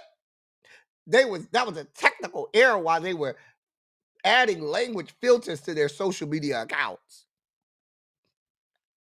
I don't know. I just bring the news to you, okay? Usually KTLA brings the news to you as well, but now instead of bringing you the news, they're bringing you racial epithets. Janae says she's sticking to the Weather Channel. Oh, so they do all of the LA car crashes? Okay. Okay, that's the Police Chase Central. Okay. They watch all of the police chases and car crashes. Okay. Right, Bap. I mean, my computer, my computer and my freaking phone, it all the time puts the N-word hard ER. That's the go-to, right? For anybody's computer and phone. Ciao. A mess. Lil baby. FAMU is in the news, Lil baby. FAMU is in the news, Lil baby. In our sugar spike segment. So I told y'all that the Trump administration started with the Ivy Leagues schools to send a message to all other schools. Now, FAMU, as you know, is an HBCU. FAMU has one of the largest and most accredited pharmacy schools in the country. FAMU's pharmacy School of Pharmacy ranks in the top 3 every year. One of the top rated, they produce more pharmacists than any other school in the country. Than any other school in the country. Yes, this HBCU, top rated pharmacy school. Well, the Trump administration said, oh, y'all thought we were stopping with the Ivy Leagues? No, we going for everybody. And I told y'all that was the point. They started with the Ivy League to put all other institutions on notice. Well, here we are. Florida A&M University's pharmacy school is looking for much more support than usual during this year's FAMU Day of Giving after a $16.3 million grant was terminated amid the latest string of federal funding cuts. In a Monday letter ahead of the annual fundraising event Thursday morning to Friday afternoon, Seth Abladepi, interim dean of FAMU's College of Pharmacy and Pharmaceutical Sciences Institute of Public Health, said the multi-million-dollar grant from the National Institutes of Health was canceled on March 21st. The termination of the grant, which supported the pharmacy school and FAMU's research centers in minority institutions program, came after its renewal last year from a nearly 5-year period that would have ended in March 2029. You know what this is all about. This is all about the federal government ending any programs and grants that they feel has DEI involved. And because the grant was attached to FAMU's Research Centers in Minority Institutions program, that triggered the DEI trigger, and now FAMU loses out on tens of millions of dollars in funding. Now, the Research Center in Minority Institutions was established some 40 years ago in 1985 at FAMU through a grant from the National Institutes of Health as a congressionally mandated program to support minority institutions, according to the university.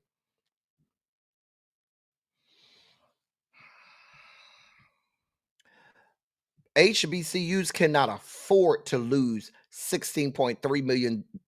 I know I have 3 personal friends who are, great personal friends of mine, frat brothers, and some of my closest friends that are on the faculty at FAMU's School of Pharmacy. And their jobs may be in jeopardy because losing $16.3 million in grants means that faculty is about to get cut.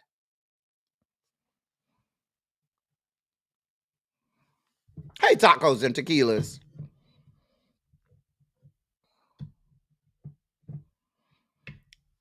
Listen, this is catastrophic.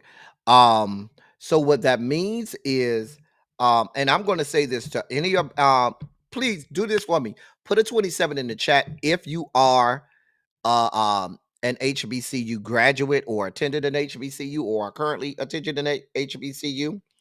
I want you to put a 1 in the chat if you have a friend, relative, child, uncle, mom, loved one that attended an HBCU, okay? Put a 27 in the chat if you yourself attended an HBCU. Put a 1 in the chat if a friend, family, or loved one attended an HBCU.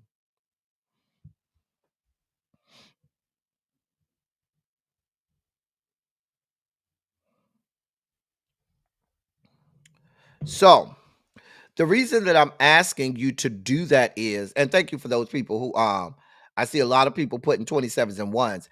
This is very important because HBCUs are vital, especially in a time like this. Vital to the success of our black to black people across the country in higher education. Vital. So, because we see it's coming. It's already started. What that means is we're going to have to put our money where our mouth is, and black people are going to have to start to support their HBCU of choice in the same way that white people have done over the years. And that's been a constant that's been a constant area of concern with regard to HBCUs, and the fact that many of the alumnus um, um, don't uh, contribute after graduation like to the HBCUs like you see at PWIs. And so we're going to have to protect our own. Remember, I told you at this time, everybody has to do their parts. And this is why I continue to scream from the rooftop. We don't have time to sit on the side and say, oh, we checked out. Oh, we going to sit out on the couch and not do anything. Because while you're sitting on the couch saying, I can't be bothered, not getting over the fact that the election is over and we're here, and you said this ain't our fight, while you're sitting on the couch saying you can't be bothered, this ain't our fight, our institutions are losing funding. This ain't the time for that. Everybody has to do their part. And everybody can say, okay, maybe I don't have millions of dollars, but I might have $50 to donate a month to the local HBCU. Every dollar is going to count. And so this is going to be important and vital to our community. Why? Because I promise you, the next wave of this is to go back to the days where they started not allowing Black students into the into the PWIs. Remember, they've already done away with affirmative action. So,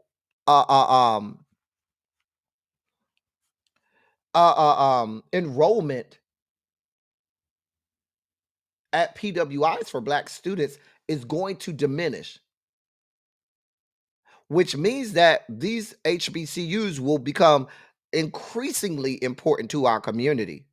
Many of us have children and grandchildren, nieces, nephews, loved ones that are going to want to go on to get an education at a university or college.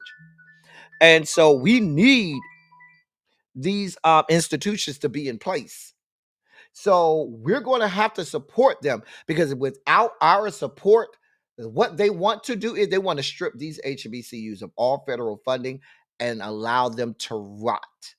They want them to rot and die.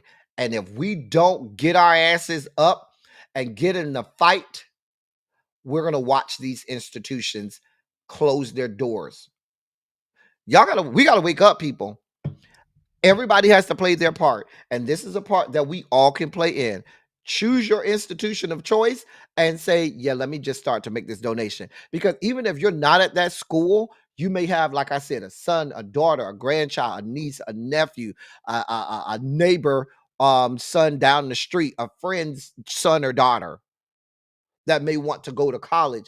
And it's going to be important that these colleges are there for them. We are in trouble. This is why we cannot take days off. We always have to be in the fight, because they come for our shit first.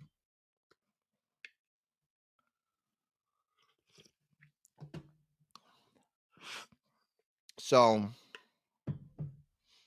they do now, but please be clear, Tacos and Tequila, we see the writings on the wall, and this administration is going to use money and federal fundings to enact all of their tyranny on all of these universities and institutions. It's FAMU today. It might be Howard tomorrow. It might be Morehouse and Spelman on Monday. It might be Hampton University on Tuesday. It might be Norfolk State on Wednesday. It might be Texas Southern on Thursday. It might be Prairie View on Friday. This is not going to stop here. It might be like, right, y'all, it might be Fisk tomorrow. We already know what they got going on down there to the Tennessee State University. They're ready to shut Tennessee State down. Hey, Catherine Powell. And my thing is, I'm one of those people who get mad with y'all when y'all come after Oprah because I don't like how y'all be coming after Oprah, but I'm gonna come after Oprah a little bit. Oprah, you're an alumnus of Tennessee State University, ma'am, and you're a billionaire with a B. There is no reason that you shouldn't be screaming from the rooftops every chance you get about what the fuck is going on down to the Tennessee State University. And there's no reason that you shouldn't be getting together a coalition of people that are also a part of the 3 Comma Club that are going to build up the endowment and give to the coffers of Tennessee State University. Oprah, you are derelict of duties. You're a derelict of duties, Oprah. Let me be quiet. We're gonna move on. But I wanted to spend a little bit of time on this story because this is detrimentally important to us. Detrimentally important to us. We'll monitor the situation. We're gonna monitor. I mean, y'all saw how many 27s and 1s were in the chat. All of us, this is going to impact the entirety of the Black community. In another Sugar Spiky story, the young man you see there is Calvin CJ Dickey Jr. Now, we have to speak his name, Calvin, Calvin. Last name is Dickey Jr. He was a football player at Bucknell University. Now, his parents are suing the school after he died during practice last July.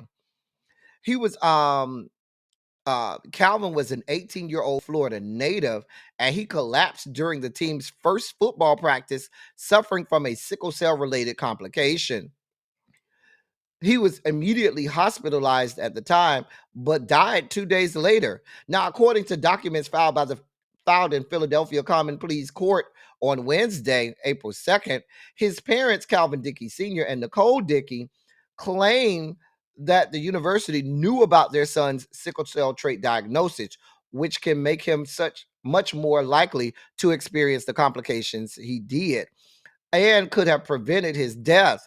Bucknell University is accused of negligence and wrongful death alongside other claims akin to hazing, according to news outlets.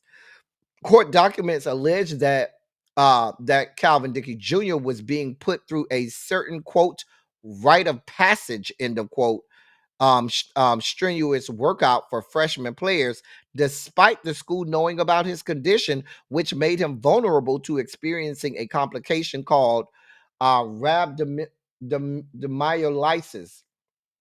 The rare complication can cause the breakdown of skeletal muscle tissue to the point where the muscles begin to release toxins hazardous to the internal organs and is often triggered by strenuous physical exertion. Calvin Dickey Jr. collapsed as he was made to do an exercise during practice as punishment, along with other players for an infraction.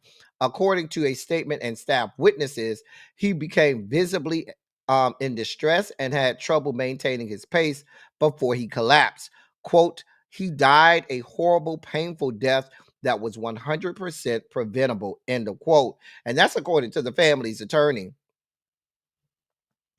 Now they're saying all of this happened because they have this rite of passage when you miss a tackle or you do something wrong on the football team. They put you through some type of, stressful thing that's seen as kind of like a hazing ritual for incoming freshman football players.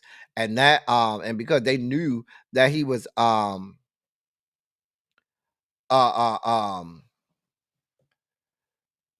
his condition, the university is negligent.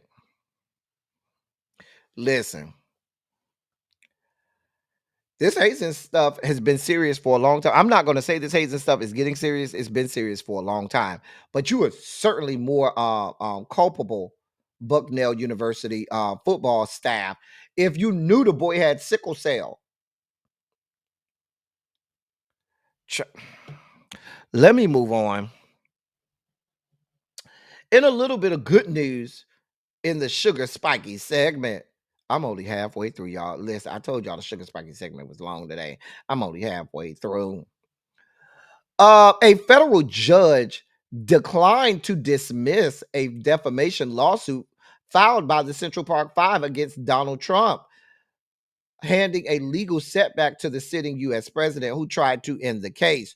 U.S. District Judge Wendy Beetlestone in Philadelphia ruled that Yusuf Salam, Raymond Santana, Kevin Richardson, Antron Brown, and Corey Wise, now known as the Exonerated Five, presented enough evidence in the case to proceed forward. The five black and brown men who were convicted as minors and later exonerated in 2002 for a 1989 rape and assault of a New York City jogger sued Trump in October of 2024 for unspecified monetary damages for reputational and emotional harms, as well as punitive damages. The men accused the then presidential candidate of defaming them during a September 10th, 2024 presidential debate with then Vice President Kamala Harris when he falsely claimed they murdered someone and had pled guilty. Trump's remarks came as Kamala Harris accused him of having a years-long history of using race to divide and harm people, including taking out a full-page ad calling for the young men's execution. And so they sued him. And he tried to get it dismissed. A federal court said, nah, bruh. A federal court judge said, nah, bruh, this going to go through. This defamation lawsuit is absolutely going to go through. We're here for it. Take him for all his money. Yep. Run them their coins. We want all of it. I will never forgive members of the Democratic Party sitting in the United States Senate that voted to confirm this fuck bitch. I keep my foot on the Democrats' neck because they voted to confirm this bitch, okay? I'm never going to forgive those Democratic senators for that because y'all voted to confirm Marco Rubio. And he's over here with all of this fuck shit. And now y'all are all of a sudden aghast and appalled at what he's doing. No, y'all voted for this shit. Well, here's the story.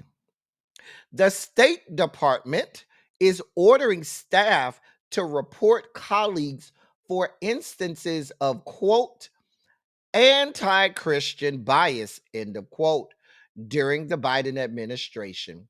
Part of Donald Trump's aggressive push to reshape government policy on religious expression in his first months back in office. The internal cable obtained by news outlets established a short 7-day window for employees to report perceived religious discrimination committed by State Department officials, with particular emphasis on Christianity. Quote, the department is seeking submissions regarding any practices involving anti-religious bias during the last presidential administration, end of quote.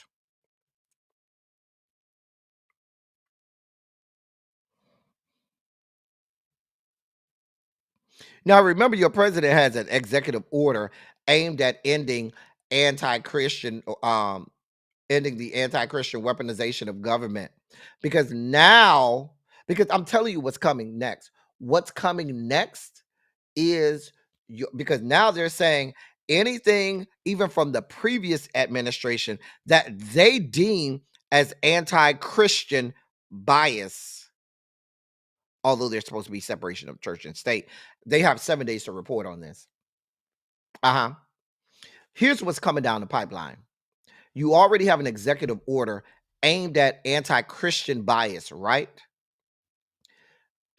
You already have a president that has already released an executive order saying that the official language of the United States of America is English. There's an executive order coming that's going to say the official religion of the United States is Christianity. And then there will be an all-out assault on anyone not professing to be Christian.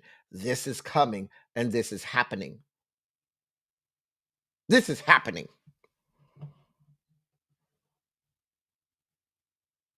I'm just saying.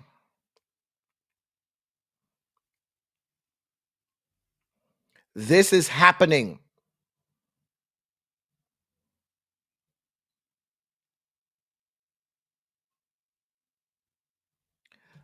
We are going toward having this man. I'm telling you. Now, mind you, he ain't Christian at all. He's a demagogue. Okay? He ain't Christian at all. He don't believe in any Christian principles at all. But he will wear that banner and wear that flag because that is his base. And I have no problem with whatever religion anybody has, but everybody has the right. First Amendment says we all have the right to freedom of religion, whatever that religion may be. But I promise you, what is coming down the pipe, I fully expect that sometime in the near future, you will see an executive order that says that the official language of the United States of America is fucking Christianity. I mean, not a language. The official religion of the United States of America is English. I'm trying to tell you what I know.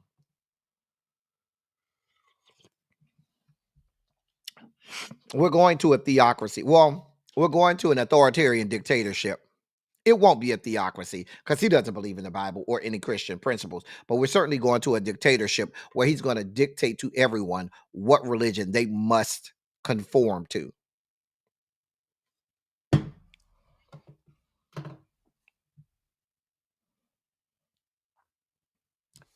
Here we are.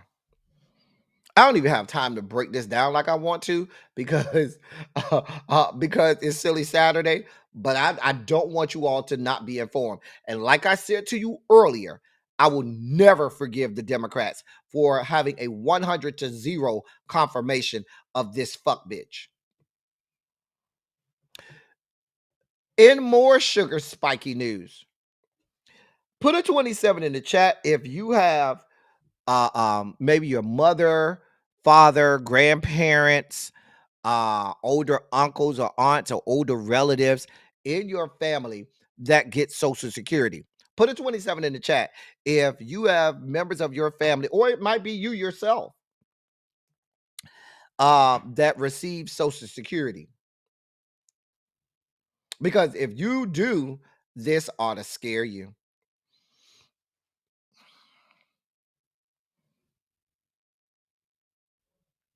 If you do, this ought to scare you.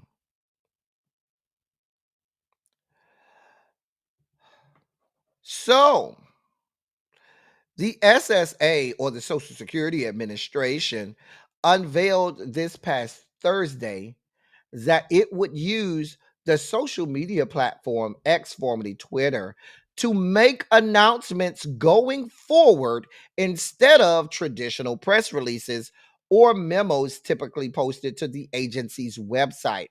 Quote, the agency will be using X to communicate to the press and the public, formerly known as Twitter. End of quote. And that's according to Linda Kerr Davis, SSA Midwest Regional Commissioner. And that's what she told employees in a phone call. She went on to say, quote, this will become our communication mechanism, end of quote. Now, this shift comes as communication staff at the agency has dwindled due to reassignments in front-facing roles at field offices across the country. Officials announced that regional SSA offices would no longer have fully staffed public affairs offices as a result. Y'all, here's what's happening. They are trying to purposely run the Social Security Administration into the ground to give them fodder and give them the credence in order to privatize Social Security. Okay.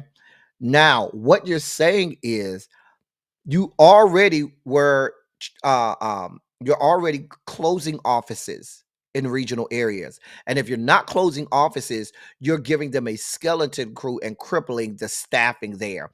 Then you tried to do away with the phone system, but brought that back on a scaled down version. Now you're telling people who may be older that may not be familiar with social media that they need to go and create an X or a Twitter account so that they could be updated on memorandums and updates involving the release of their Social Security funding and checks.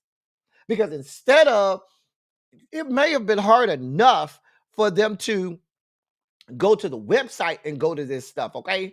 Or even find these press releases. But no, you're not even going to do the press releases or put this stuff on the website anymore. You're saying that the social media platform X, formerly Twitter, is now going to be your primary method of communication to elderly people about their fucking Social Security.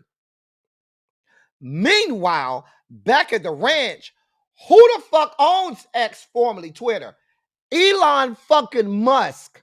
So now you're forcing millions of Americans to go and now get Twitter accounts so as to feed the coffers of an Elon Musk who owns Twitter. Mind you, we're not even going to discuss how much of an inconvenience, how this could diminish people's ability to know and get information on what's going on with the Social Security that they spent their whole working careers feeding into.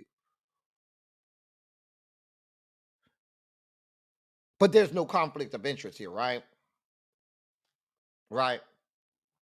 That the social media of choice happens to be X, formerly Twitter, right? Where the fuck is Congress on this? Why isn't this front page news on the fucking news outlets? I'm just trying to figure this out. And this is what I mean when I say these people in legacy media outlets just are not giving you the information that you need. This is information right here that every American from sea to shining sea, from the redwood forest to the Gulf Stream waters, needs to know. And they are hiding this. They're hiding the lead. It's way, way, way down there. After they have all of the other fuck shit going on, this is way down there. So you never get down there and read this information. And it's on purpose. They don't want you to get the information. They're purposely trying to tank Social Security. This is all intentional. Because what they want to do is they want Social Security to get so bad that what they do is they have a reason to privatize Social Security. I'm just telling you how this is going.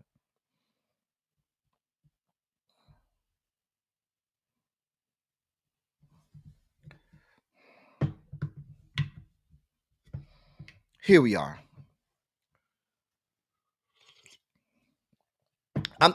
Everyone, we all have parents, grandparents, relatives, and loved ones that get Social Security. And if they're not getting Social Security, they will be at the age where they will start to get Social Security. And this is detrimental.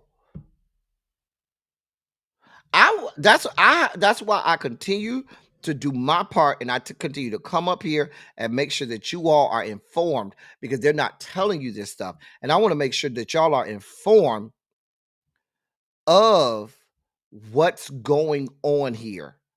I want to make sure that as much as I can, I bring you this information so that you can look out for your family and loved ones, because they're not telling us this, y'all. They're not giving us this information. It's a mess out here. In more sugar spiky news, now this story right here, y'all, this is going to come off as this is not that serious. It's a boring story. This is a boring story, okay? However, this is a story that I'm telling you, and I promise you, it's always boring stories like this that end up being the catalyst for whole swaths of our rights being eroded. Okay? Let me read this to you. President Donald Trump directed federal agencies Wednesday to revoke the security clearances and review the activities of two high-level former government officials who questioned his election fraud claims and his conduct in his first term. Christopher Krebs, the former head of the federal government's top cybersecurity agency, said Joe Biden won the 2020 elections, contradicting Trump's claim that the election was stolen. Miles Taylor, and those are the two individuals you see up there. A former Department of Homeland Security official wrote an anonymous memoir that criticized Trump's handling of classified documents and other conduct during his first term. One memorandum Trump signed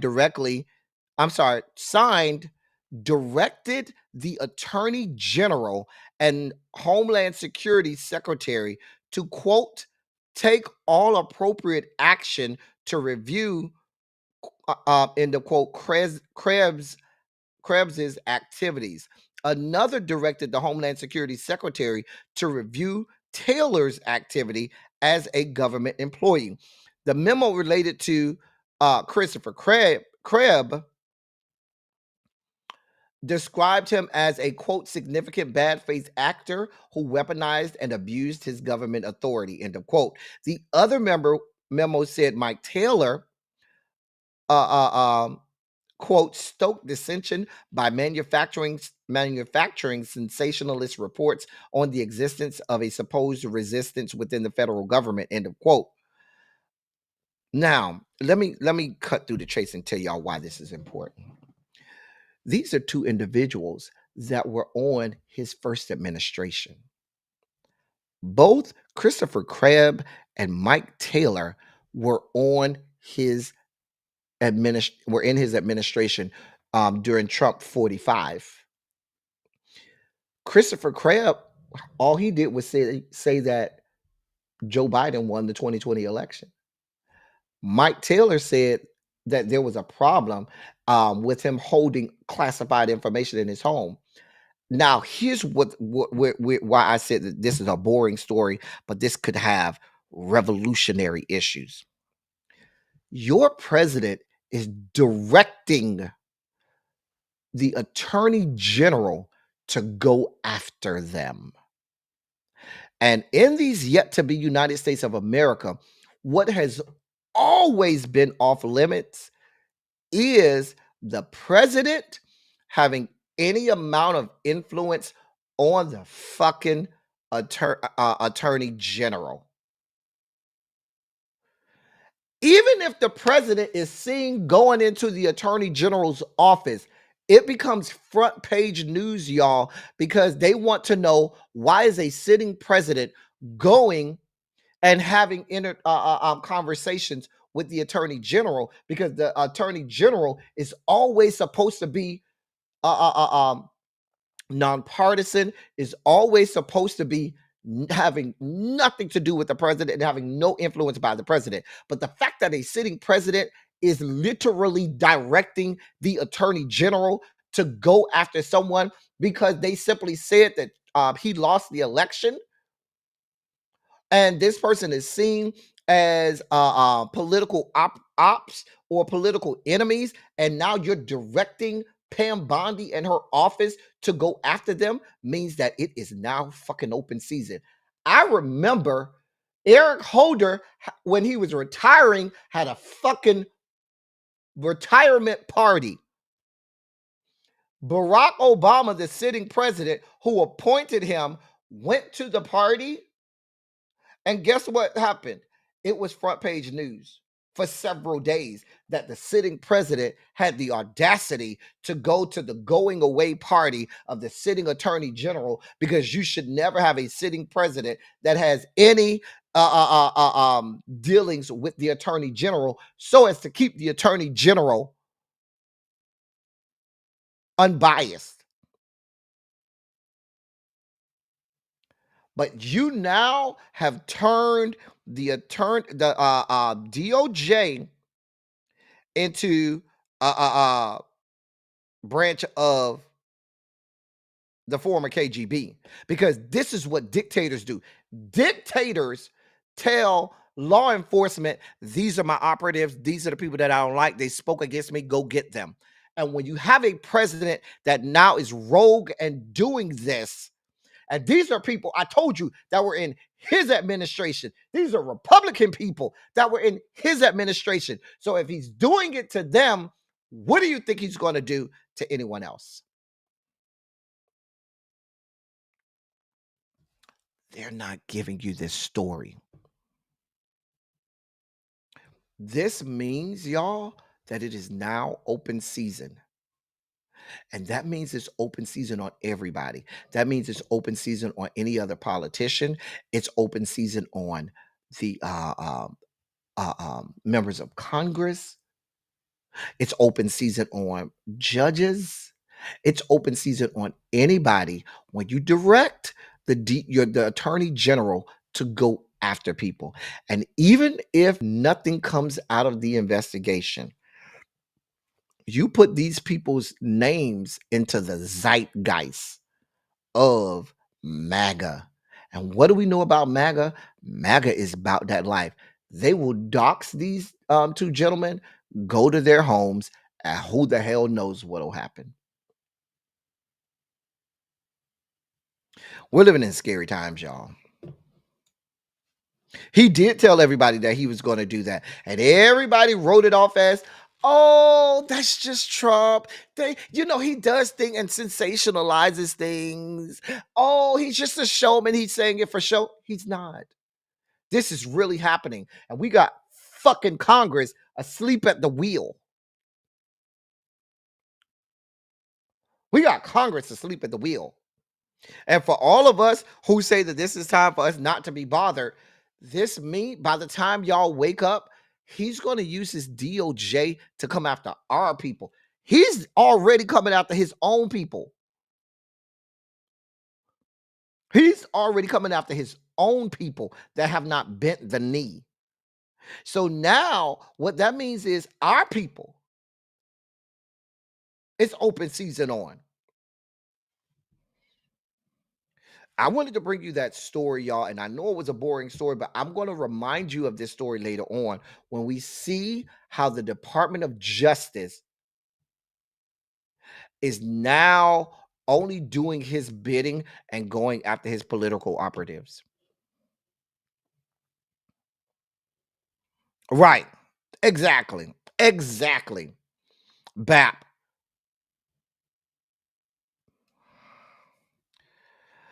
Amazon is in the news. So some of you all may already be affected by this. As of April 2nd, Amazon had started to cancel orders of things coming out of places like China, Vietnam, and Thailand, specifically because of the Trump tariffs that he has put on the rest of the world. Amazon has started to cancel orders and cancel their inventory orders, their own inventory, I should say, with regard to items coming out of China. So many people who ordered things that were supposed to be shipped and come out of China, those things have ceremoniously, those people have had their monies refunded and had their orders canceled. Yep. This is happening. That's why I say, inevitably, there is going to be a rude awakening with regard to this tariffs. It's not going to be sustainable. It's just not. China is too much of a major player in our trade. We do too much trade with China. I'm just saying. But it's too late, Terrence. He said he gonna keep his foot on China's neck China President Xi Jinping says, "Oh, okay, girl, I'm here for it. We'll see who blinked first." Trump has already blinked and come off of those electronics. We'll see how this goes. In devastating news that has set horrible precedent, although it's going to continue up the ladder. Now, remember I told y'all that there was a reason why they wanted to keep the Mahmoud Khalil case in Louisiana? Because they knew that this was the Fifth Circuit, where what happens, class? Where democracy goes to die. Well, an immigration judge ruled yesterday that Columbia University activist Mahmoud Khalil can be deported on grounds that he threatens foreign policy, as alleged by the Trump administration. The stunning move may have repercussions on hundreds of other international students who have been targeted by the administration. The Louisiana judge out of the Fifth Circuit, where democracy goes to die, has given Mahmoud Khalil's lawyers a deadline of April 23rd to file applications for relief to stop his deportation. The judge said if they failed to make the deadline, she would file an order of removal to either Syria or Algeria. The ruling stunned supporters in the court as the judge issued it. Some supporters in the courtroom began to weep as the judge agreed with the government's assertion that they did not have to provide any evidence in addition for the administration's main claim against him. Now, he is a green card holder and a permanent legal resident who is married to an actual American citizen.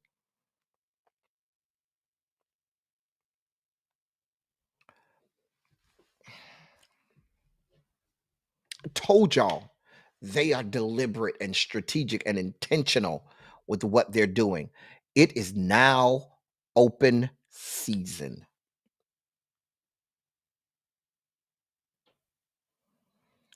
Open season. And now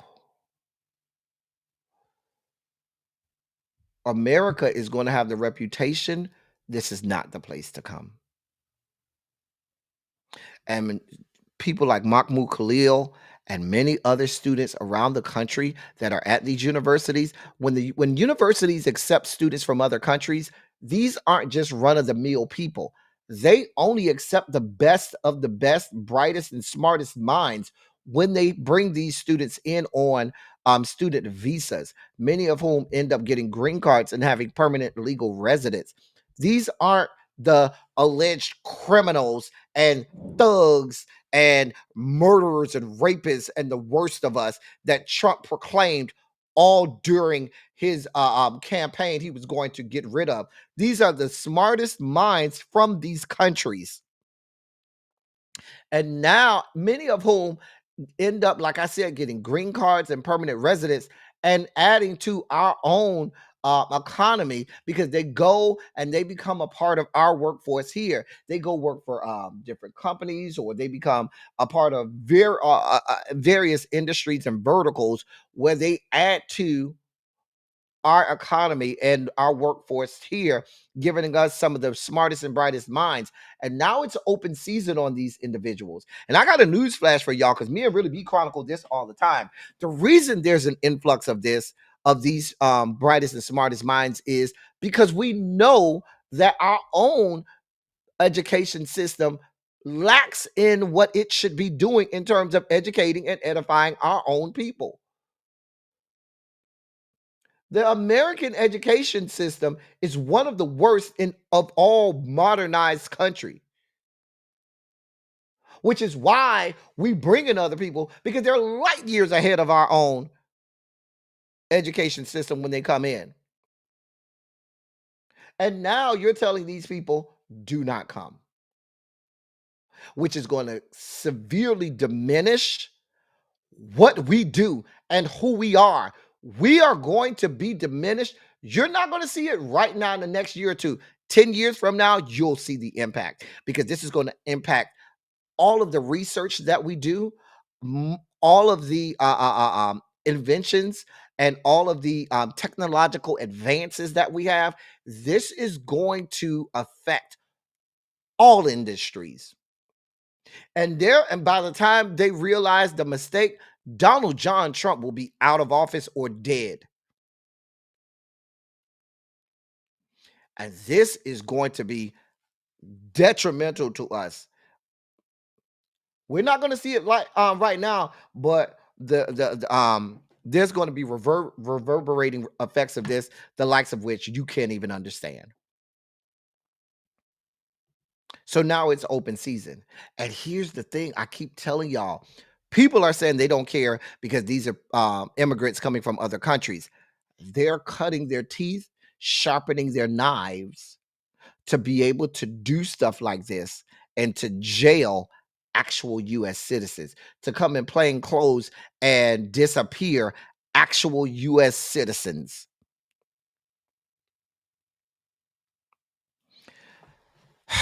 Moving on. I already did that story, huh? All right. In more news about getting rid of immigrants,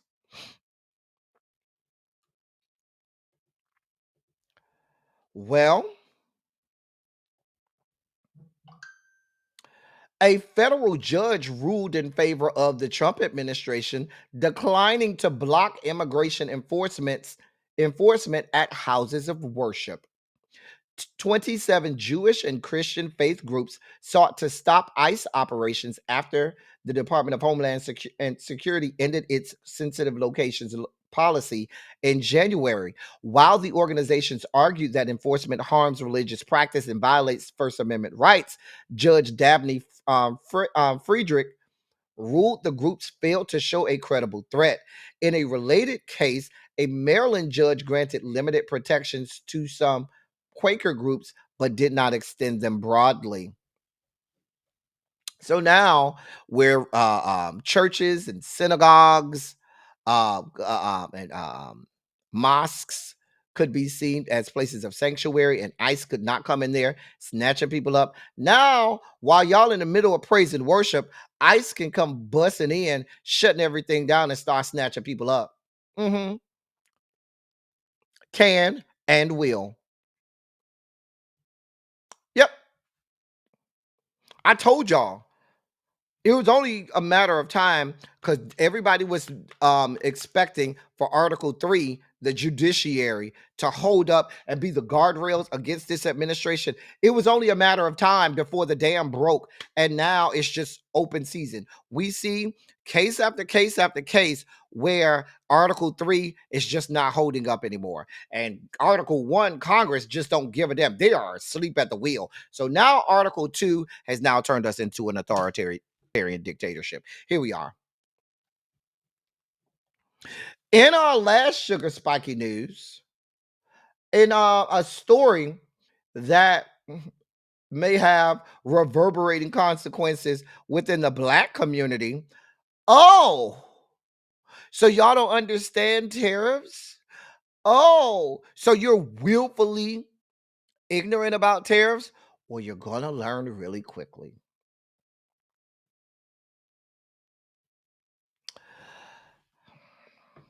Guess who's one of the largest producers of hair extensions and beauty supply products?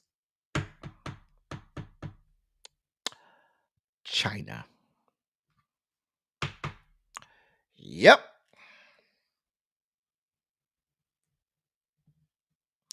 China makes a whole lot of hair that people buy. A lot of hair extensions come out of there.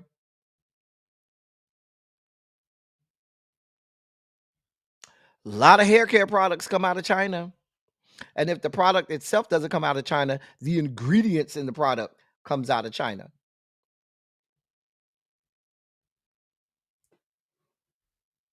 So now that your president has 145% tariffs on everything coming out of China, You do the math. Since we got a whole bunch of people that's sitting down, they can't be bothered. Oh, black people, we taking a rest. Y'all go sit down. Y'all tired. Take the day off. It's okay. Well, while you were sitting down, drinking your tea and all of this stuff, because you couldn't be bothered because this was somebody else's fight, well, could get some of these good tears. When you go down to the beauty salon, say, oh, I want 100% human hair, or I want Kankalon, or whatever the newest hair craze is, just go ahead and prepare for that. This is what was happening while you decided that you couldn't be bothered. While you go down there and when you go down and try to buy the latest hair grease or conditioner or oil, whatever you buying, and it now has gone up astronomically, and you wondering why you paying so much, just remember you couldn't be bothered. This wasn't your fight. I just want you to know. Mm-hmm. I'm just saying. Harold said he ain't got nothing to do with it. Harold said, I'm bald head. I ain't got nothing to do with it. That ain't my problem. Harold said that ain't his problem. He ain't got nothing to do with it. And that came from Harold. Don't look at me. That came from Harold. Harold. Hey. That came from Harold.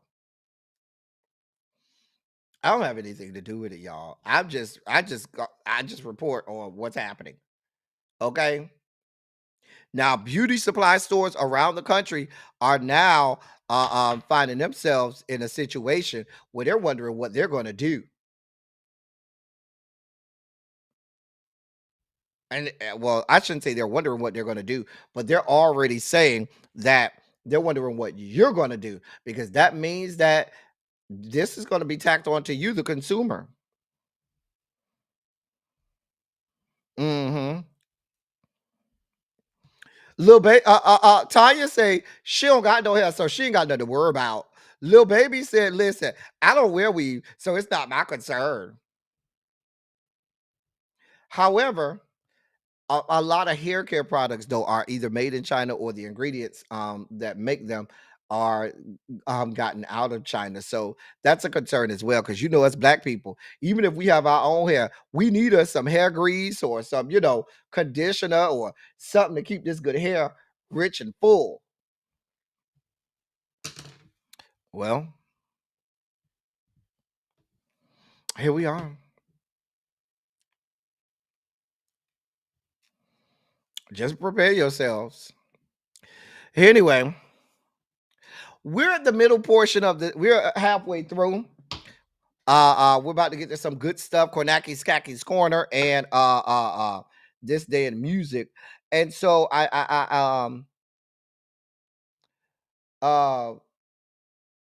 this is a great opportunity for you to contribute to a platform.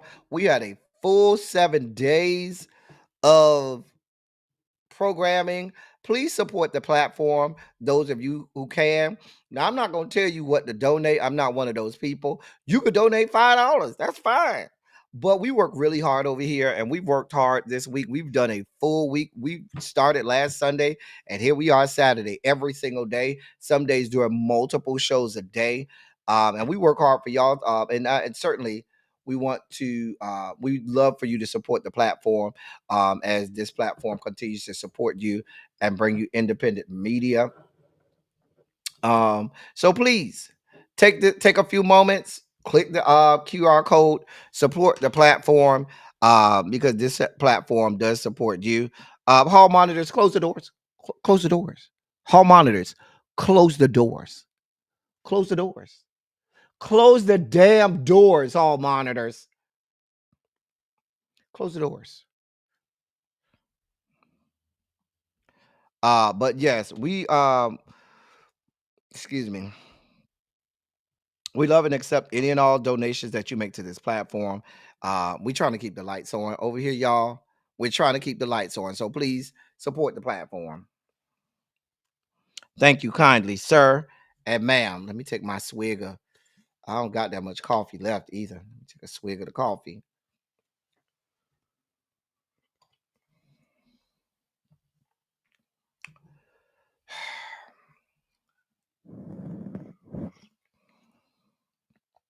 Close the doors, hall monitors. Don't let nobody out till they click the good QR code and donate to the platform. It'll also be scrolling at the bottom, ways for you to contribute to the platform.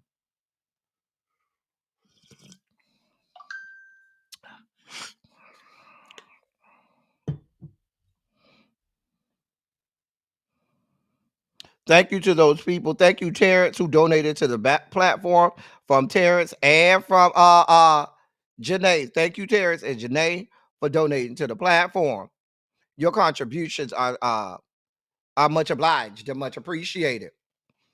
It'll be scrolling at the bottom, ways that you could Not you was out in your car smoking. Just open the door to let him in. Thank you, Opal, for your contributions, Opal. We thank you all for your contributions to the platform.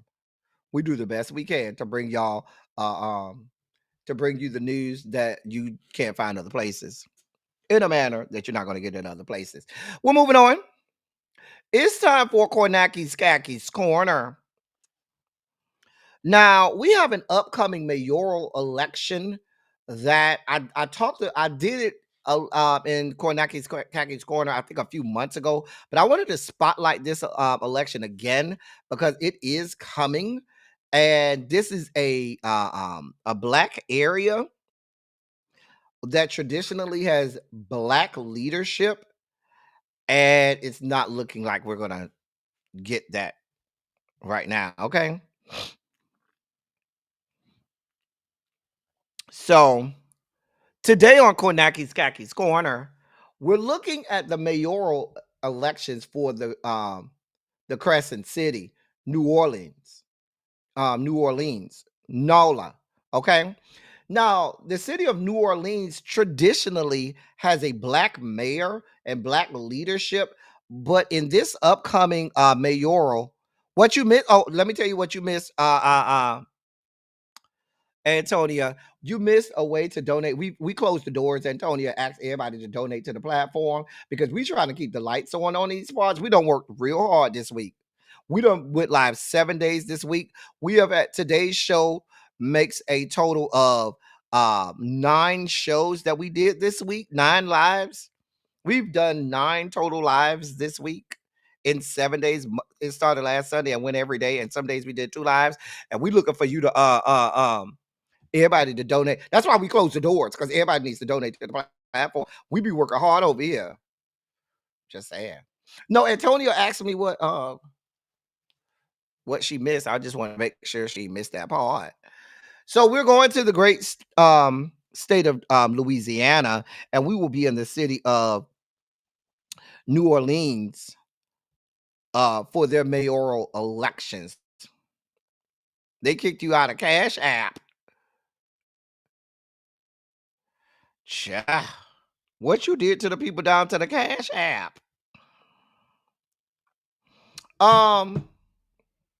So here are the candidates. We have Helena Moreno, who's a current council member. She says she wants to be mayor because the city needs a new direction. She kicked off her campaign this past December. Right now, she's seen as the front runner. Right now, she's been being seen as the front runner in this mayoral election. We have Oliver Thomas, who's a longtime city council member. He says he has the institutional knowledge to fix what's ailing the city. He launched his campaign last month. We have Arthur Hunter. He formally entered the race back in February. He's a lawyer, former judge in the Orleans Parish Criminal District Court, and he's a former NOPD, New Orleans Police Department officer. Great resume. We have Tyrell Morris, the city's former 911 chief, and he announced his bid for mayor last month. He resigned in 2023 amid a scandal, but tells news outlets he's innocent of the criminal charges he's facing. Sir, you probably shouldn't have ran. Ricky Twiggs is a licensed counselor. He is running as an independent. He started campaigning last summer. Renata Collins is an entrepreneur and business coach, and she is running on a non-party ticket. She's new to politics. Okay.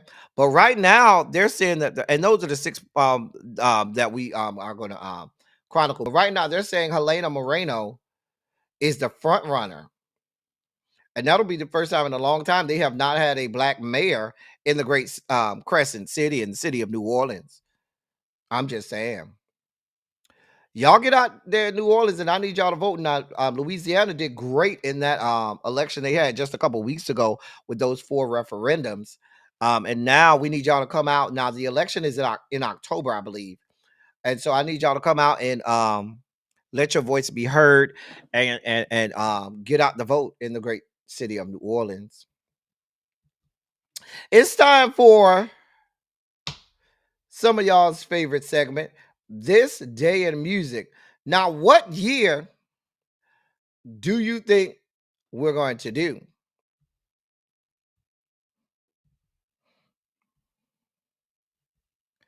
What year do you think we will be doing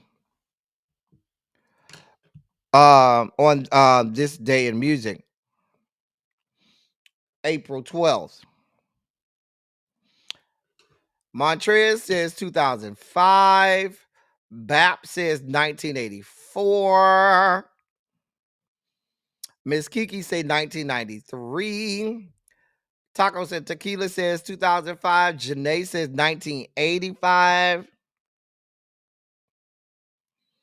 Opal says 1997. Well, Lil Baby says 2009. Well, the year, Tara said 1998. Tanya says 84. The year, the date, April 12th, 1986. Some of y'all were close. We are looking at the top R&B singles, or the top 10 R&B singles on April 12th, 1986. Let's see what songs were topping the charts on April 12th, 1986. How old was I? 7. Tacos and Tequila say she got a 1986 playlist. If you should need her, she got a 1986 playlist. Do. All right. Number 10, Sherelle featuring Alexander O'Neal, Saturday Love. Now listen, I don't know why I always thought that this was Alexander O'Neal's song. Maybe because I was real little at the time and just didn't. I always thought this was Alexander O'Neal's song, but it's not his song. That's Sherelle's song. Sunday, Monday, Tuesday, Wednesday, Thursday, Friday, Saturday, love. Sunday, Monday, Tuesday, Wednesday, Thursday, Friday, Saturday, love. When I think about you, my feelings can't explain why I held you down. My confused. Classic song. Stevie Wonder. Now, I think this is off the Circle Squared album, which is one of his best albums. Overjoyed. This is a classic. I am building my castle of love just for you. Stevie Wonder, Overjoyed. Classic song. Classic song. This is number 9 and number 10. Okay. Number 8 is I've learned to respect the power of love. I've learned to respect power of love. The power of love. Come on, Stephanie. Come on now. One of her classics. Come on, Stephanie. I've learned to respect the power of love. Come on, Stephanie. Cha. Oh, that's the Teddy Pendergrass. Love for two. Ah, love for two. Listen, this is probably the only Teddy Pendergrass that I can think of, song that I can think of where he don't start yelling by the end of the song. I think this, now that I think about it, this might be the only song by Teddy P where by the end of the song, he ain't just yelling at you. Love for two, love for two, love for two. Ow! Love for two. Only song I can think about, I can think in my head that by the end of the song, Teddy P ain't yelling at you. Okay. Cha. Oh, come on, Jess. You found out I got a crush on you. You found out I got a crush on you. You must have heard it from my best friend. Ow! She's always talking when she should be listening. Ow! Crush on You was that jam now. Y'all sleeping on the Jets. The Jets was jamming back in the day. Child. The Jets was jamming back in the day. Child, this was that bump. This was that bump right here. I'm just saying. This was that bump. Y'all don't know about the Jets. Y'all don't know. Y'all be sleeping on the Jets. They was jamming back in the day. Number 6 is the Jets. I got a crush on you. Child, one of my favorite songs by the Jets is You Got It All. Love You Got It All by the Jets. Love them. Child. New Shoes. I can't wait. I can't wait. Dun, dun, dun,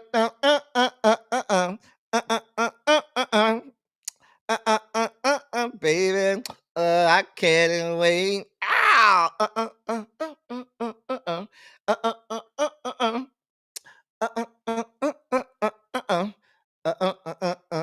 Ow! This was top of the charts too. I can't wait. Tell us what you all about, baby. I can't wait. Ow!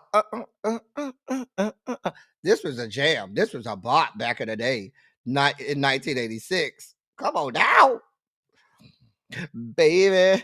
I can't wait. This was a bop. Okay, I'm just saying. Listen, a little bit of love is all it takes. A little bit. Come on, this is New Edition, 1986. A little bit of love is all it takes. New Edition, child. Let me tell you something. Let me tell you something. A little bit of love is all it takes. A little bit of ow! Yes. I'm just saying. This is before Bobby left. This is right before Bobby left the group. This was right before Bobby left. This is right before Bobby left. Listen. Child.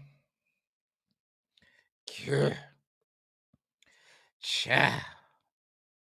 This before they broke up the group.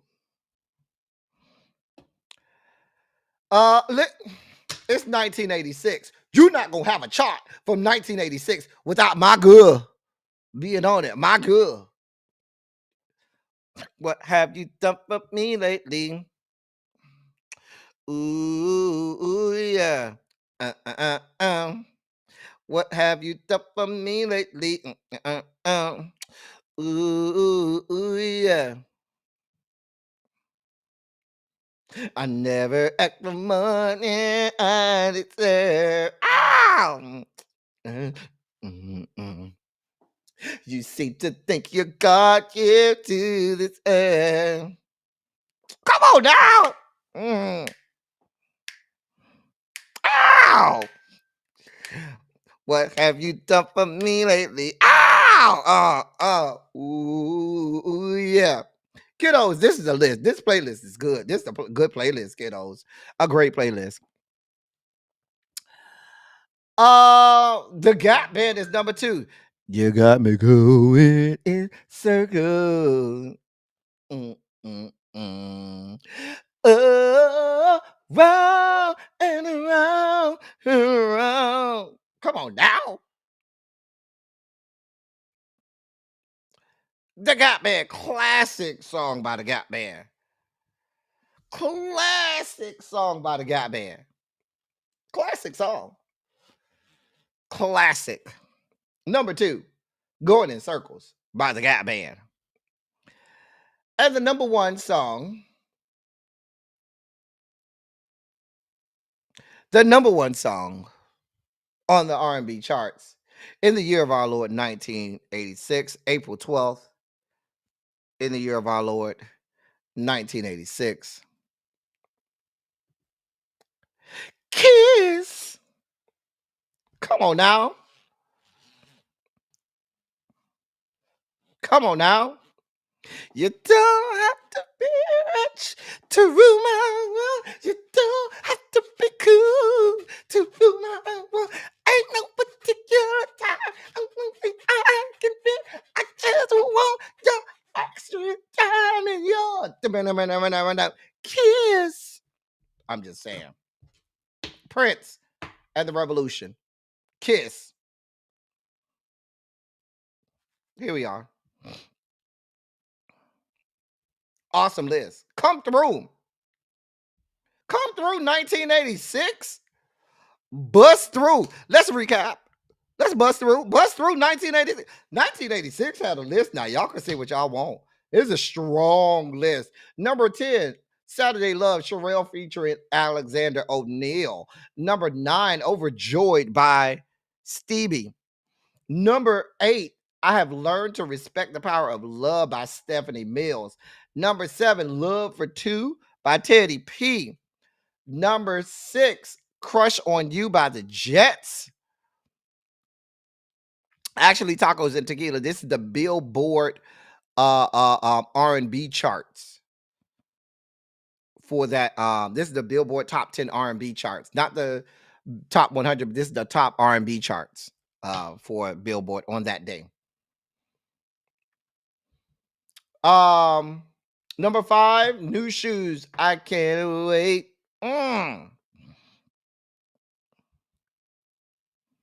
Little Bit of Love. A little bit of love is all it takes by New Edition. Janet Jackson. What have you done for me lately? Ooh, yeah. Who are the Jets? You need to go look them up. Jets had some classic songs, D. Jets had some good music. Jets had some good. Crush on You was a classic song. You Got It All by the Jets. Go listen to the Jets. Now, the Jets had a lot of hits. Going in Circles by the Gap Band. Classic song. And number 1, Prince and the Revolution. Kiss.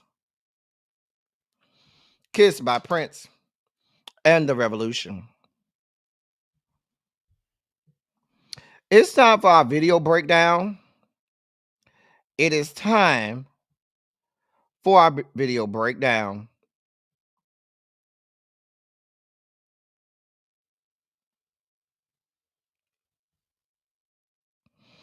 It's time for our video breakdown. Yeah, they had a good unsung episode. Tracy W. I did watch their unsung. I did watch their unsung. We have 3 videos for our video breakdown. I'm gonna play this first one so y'all can go to hell with me when y'all watch this video. Y'all going straight to hell with me for watching this.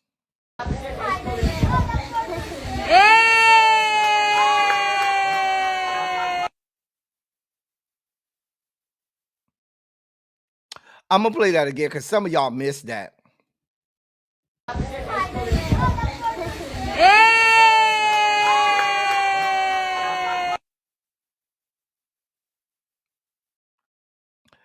One more time, because somebody missed what is happening here. Somebody did not quite see what I saw. Here it is again.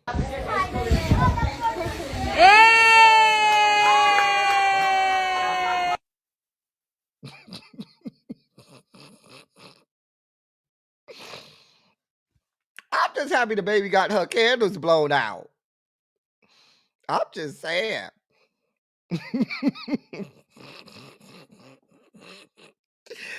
Girl.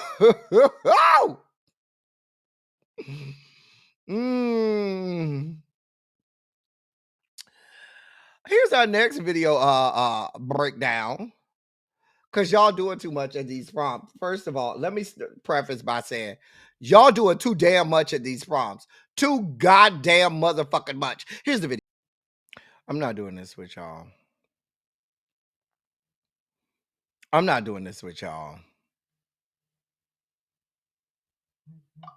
I'm not doing this with y'all. I'm not gonna play it again because I already got my monetization script by playing that video. It's okay. They already took monetization by me playing that video. I'm gonna have to edit it out, but I did want to bring it to y'all. Demetria, I don't know, honey. I don't know. Y'all be doing too much. Y'all be doing too much. Y'all be doing way too much for me. I don't have the type of energy to really extrapolate the crux of the problem here.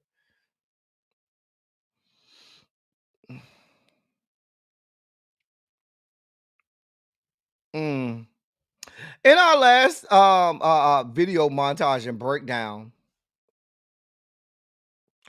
here's the video.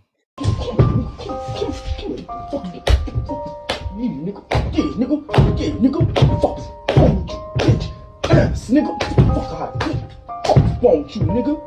Next time, send that fucking applesauce, nigga. Yeah. Fuck wrong with you?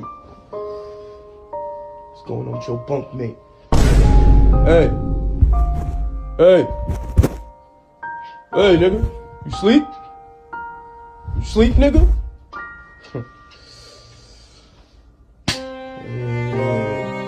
Better be sleep, nigga. Catch your ass tomorrow, too. Fuck out of here. I don't know what's going on. I don't know what is happening here. What is going on? Man, I see you up there looking all cute on the screen, man. Man, can you explain to me what is going on here? What's going on here? Not is that love and light. You know what? I'm not doing this with you, Harold. Harold! Ow! Girl, I'm not doing this with y'all today. Oh, girl. I'm not doing this with y'all.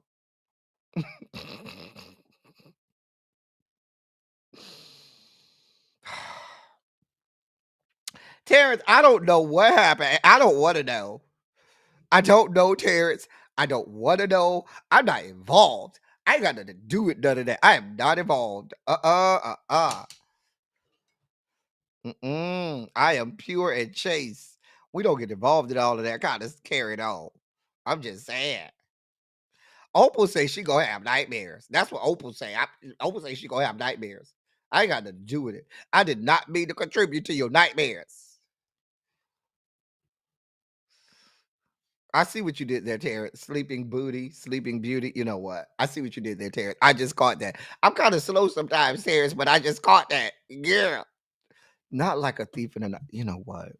Y'all be clowning in this damn chat. Lord. Y'all are so stupid. Right, Bap. I am as pure as the driven snow. Don't get involved in all of that nastiness. Girl. It's time for our palate cleanses. We are almost at the end of this ride. And it's time for our palate cleanse because we need to cleanse. We talked about a lot. We've had a lot. We done spiked out. We done laughed. We done had a good time. Some people done scared us. Some jump scares during the that we had during the damn in the dossier segment. We done had a lot going on today, and we need to cleanse our palates on the way out. We need to cleanse our palates on the way out. Okay. So here's some palate cleanses so we can, cleanse our palates on the way out. Let me make it big because y'all don't want to see me. Y'all want to, let me take the banner down for a little spell. Because y'all want to see the palate cleanses in all of their glory. Oh, shit now. This how we starting? Shit now. I could use some of that. Now that I could use some of. I'm just saying. Girl. Oh, that's a pretty little bathing suit, young lady. That's a nice little bathing suit. Mm-hmm. Now, what you doing in this bathroom, sir? What you got going on in this bathroom? Oh, if you know, you know. Really? Well, what do we know? Well, what do we know? Hey, pretty lady. I like that bathing suit. And it match with the little thing in your hair. That's real crude. Oh. Mm. Hey, boy. That water feel good? Uh-huh. Now, what is that on top of your head, sir? Hmm. I don't know, Demetria. I don't know nothing. Ma'am, them some nice hips you got there. That's a pretty little sun background back there, too. Uh-huh. Oh. Oh. Oh. Okay, mama. Toot that thing up, mommy. Make it roll. Yes. Well, who hurt you, sir? Come over. Come lay your head on my pillow, and I can help you just relax. This bed was made for you, sir. Cause you look like that that little cast you got on. I can help you out, sir. I come over here. You need me to rub your the lady was up there. We did the story earlier. The lady rubbing on some told the little boy to rub on her. Can you come rub on me, young man? I'm just saying, Lord. Oh, sir. Jesus. Jesus. Mm. Oh, okay. Baby, that's a lot of bundles in your head, ma'am. You might want to go ahead and buy your bundles now because they say the tariffs are going to hit you hard, mama. Mama, they say them tariffs are going to hit you hard. That's a lot of hair. That's a lot of money. Well, who you looking at? Here I am. You looking at me, sir? Who you looking at? Hey, piece of dark chocolate. Child. Oh. Child, you look like you're going to try to throw me from wall to wall. Mm-hmm. Child. Look like you just going to throw me from wall to wall, young man. Mm-hmm. Oh. What Jason say? The waist to hips ratio? That waist to hips ratio, ma'am, is something stupid. Girl. That right there. Harold, don't even look. Harold, Harold, don't even look over here, Harold. Don't look at that. That's mine, Harold. Don't even try it. Because I have to fight you, Harold. Harold, we have to fight about this because I know how you like to claim all my men's. Harold, I hate to have to fuck you up. Okay? Harold, I would hate to have to fuck you up. Just saying. Oh. Okay. Hey. Well, where you at? You look like you on somebody's island. Oh. Oh, you got a lot of booty. Check. Got a lot of booty. Check. Got a lot of booty. Check. Got a lot of booty. Meantime. Oh, you look tall. Tall glass of wine. Wall to wall and back to back everywhere. Oh, ooh, ooh, ooh. Now you talk about some dark chocolate, baby. Listen. Woo! That right there, that's prime. That is prime eating right there, honey. That right there is prime eating. I'm just telling you what I know. That's prime. That's grade A prime cut beef right there. Oh, hey, pretty lady. We got some good palate cleansers today. Shout out to the palate cleansers. Sir, sir, what is this right here, sir? Young man, what is this right here, young man? What the fuck is this right here, young man? You think we can't see all that, sir? Sir, there are women and children in the audience. Yeah. Talia say pink and chocolate never look so good. What did he find, Talia? Girl. That's a pretty little bathing suit, lady.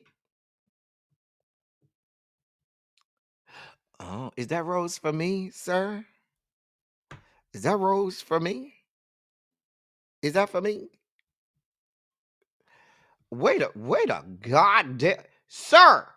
Sir. We can see your the glands of your phallus, sir. Sir. There are women and children here. You got this just laid out there. Sir. Sir. What is happening? Hey, pretty lady. Ciao. Girl. See. So what is this going on over here? Sir? What is happening here?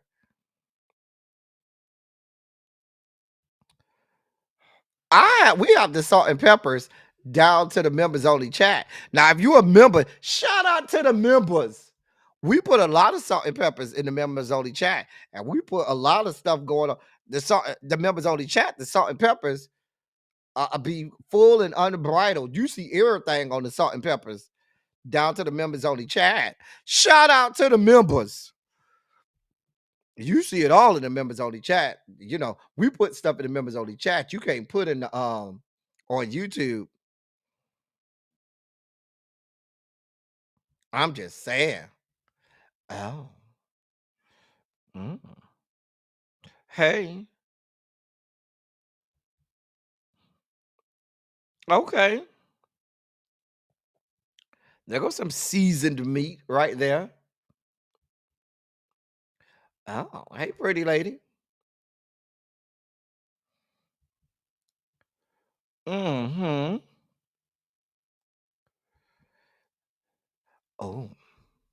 Yeah, he'll get me in trouble. We'll get in a lot of trouble, son. We'll get in a lot of trouble.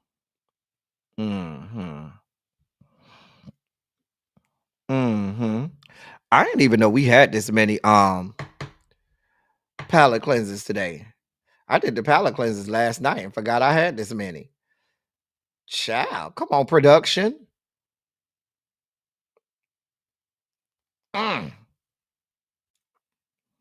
Mm. Mm. Oh. I don't even know where I'm at in the palette cleansers. Who you singing to? You singing to me? Oh.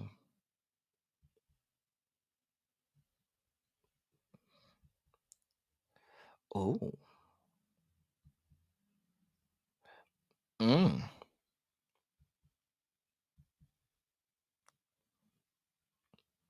What are you doing, computer? What are you doing?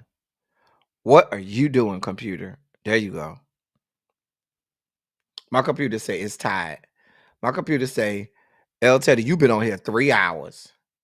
I done gave you all I got for 3 hours. Get up off of here. Okay. God, let us get through the palate cleansers. So rude. Y'all see how my computer be rude and disrespectful? It's thinking. Mm, really? Lord.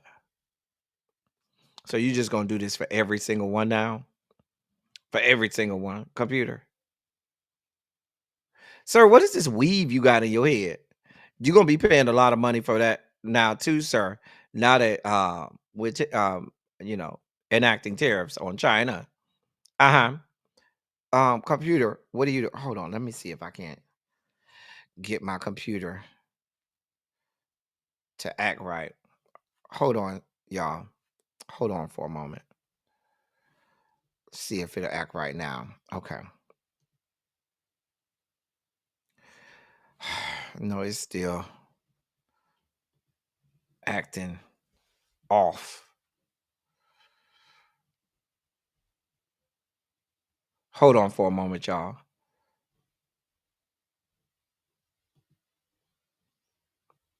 Hold on 1 second. There it is.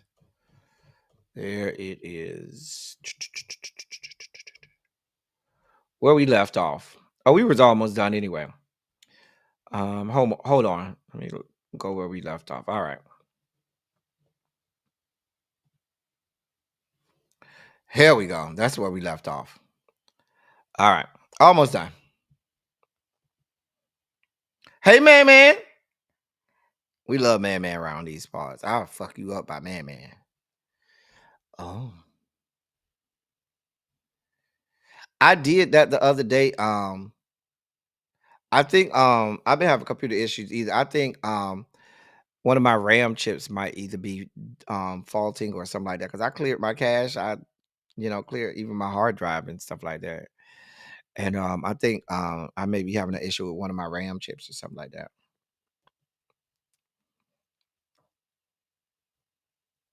She look like Candy in the face a little bit. She got a big old booty. Mm-hmm. Oh. Well, what is this, sir? What do we have here? Mm-hmm. Oh. It's a big old booty, ma'am. Yep, that's it right there. That's you right there, sir. Mm-hmm. Yes, sir. Yes, sir. Okay, for the bald man. Come on, bald head. Sir, what is this? What is all this, sir?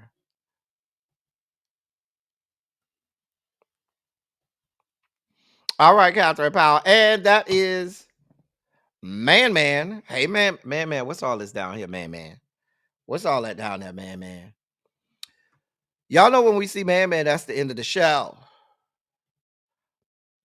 All right. Y'all listen. We have had a phenomenal Silly Saturday. We've been on here 3 hours. 3 hours. I still need to go watch RuPaul's Drag Race. I need to go get my crabs. I need to go watch my RuPaul's Drag Race. I'm guessing we're doing a panel tonight. I don't know. Hopefully we're doing a panel tonight.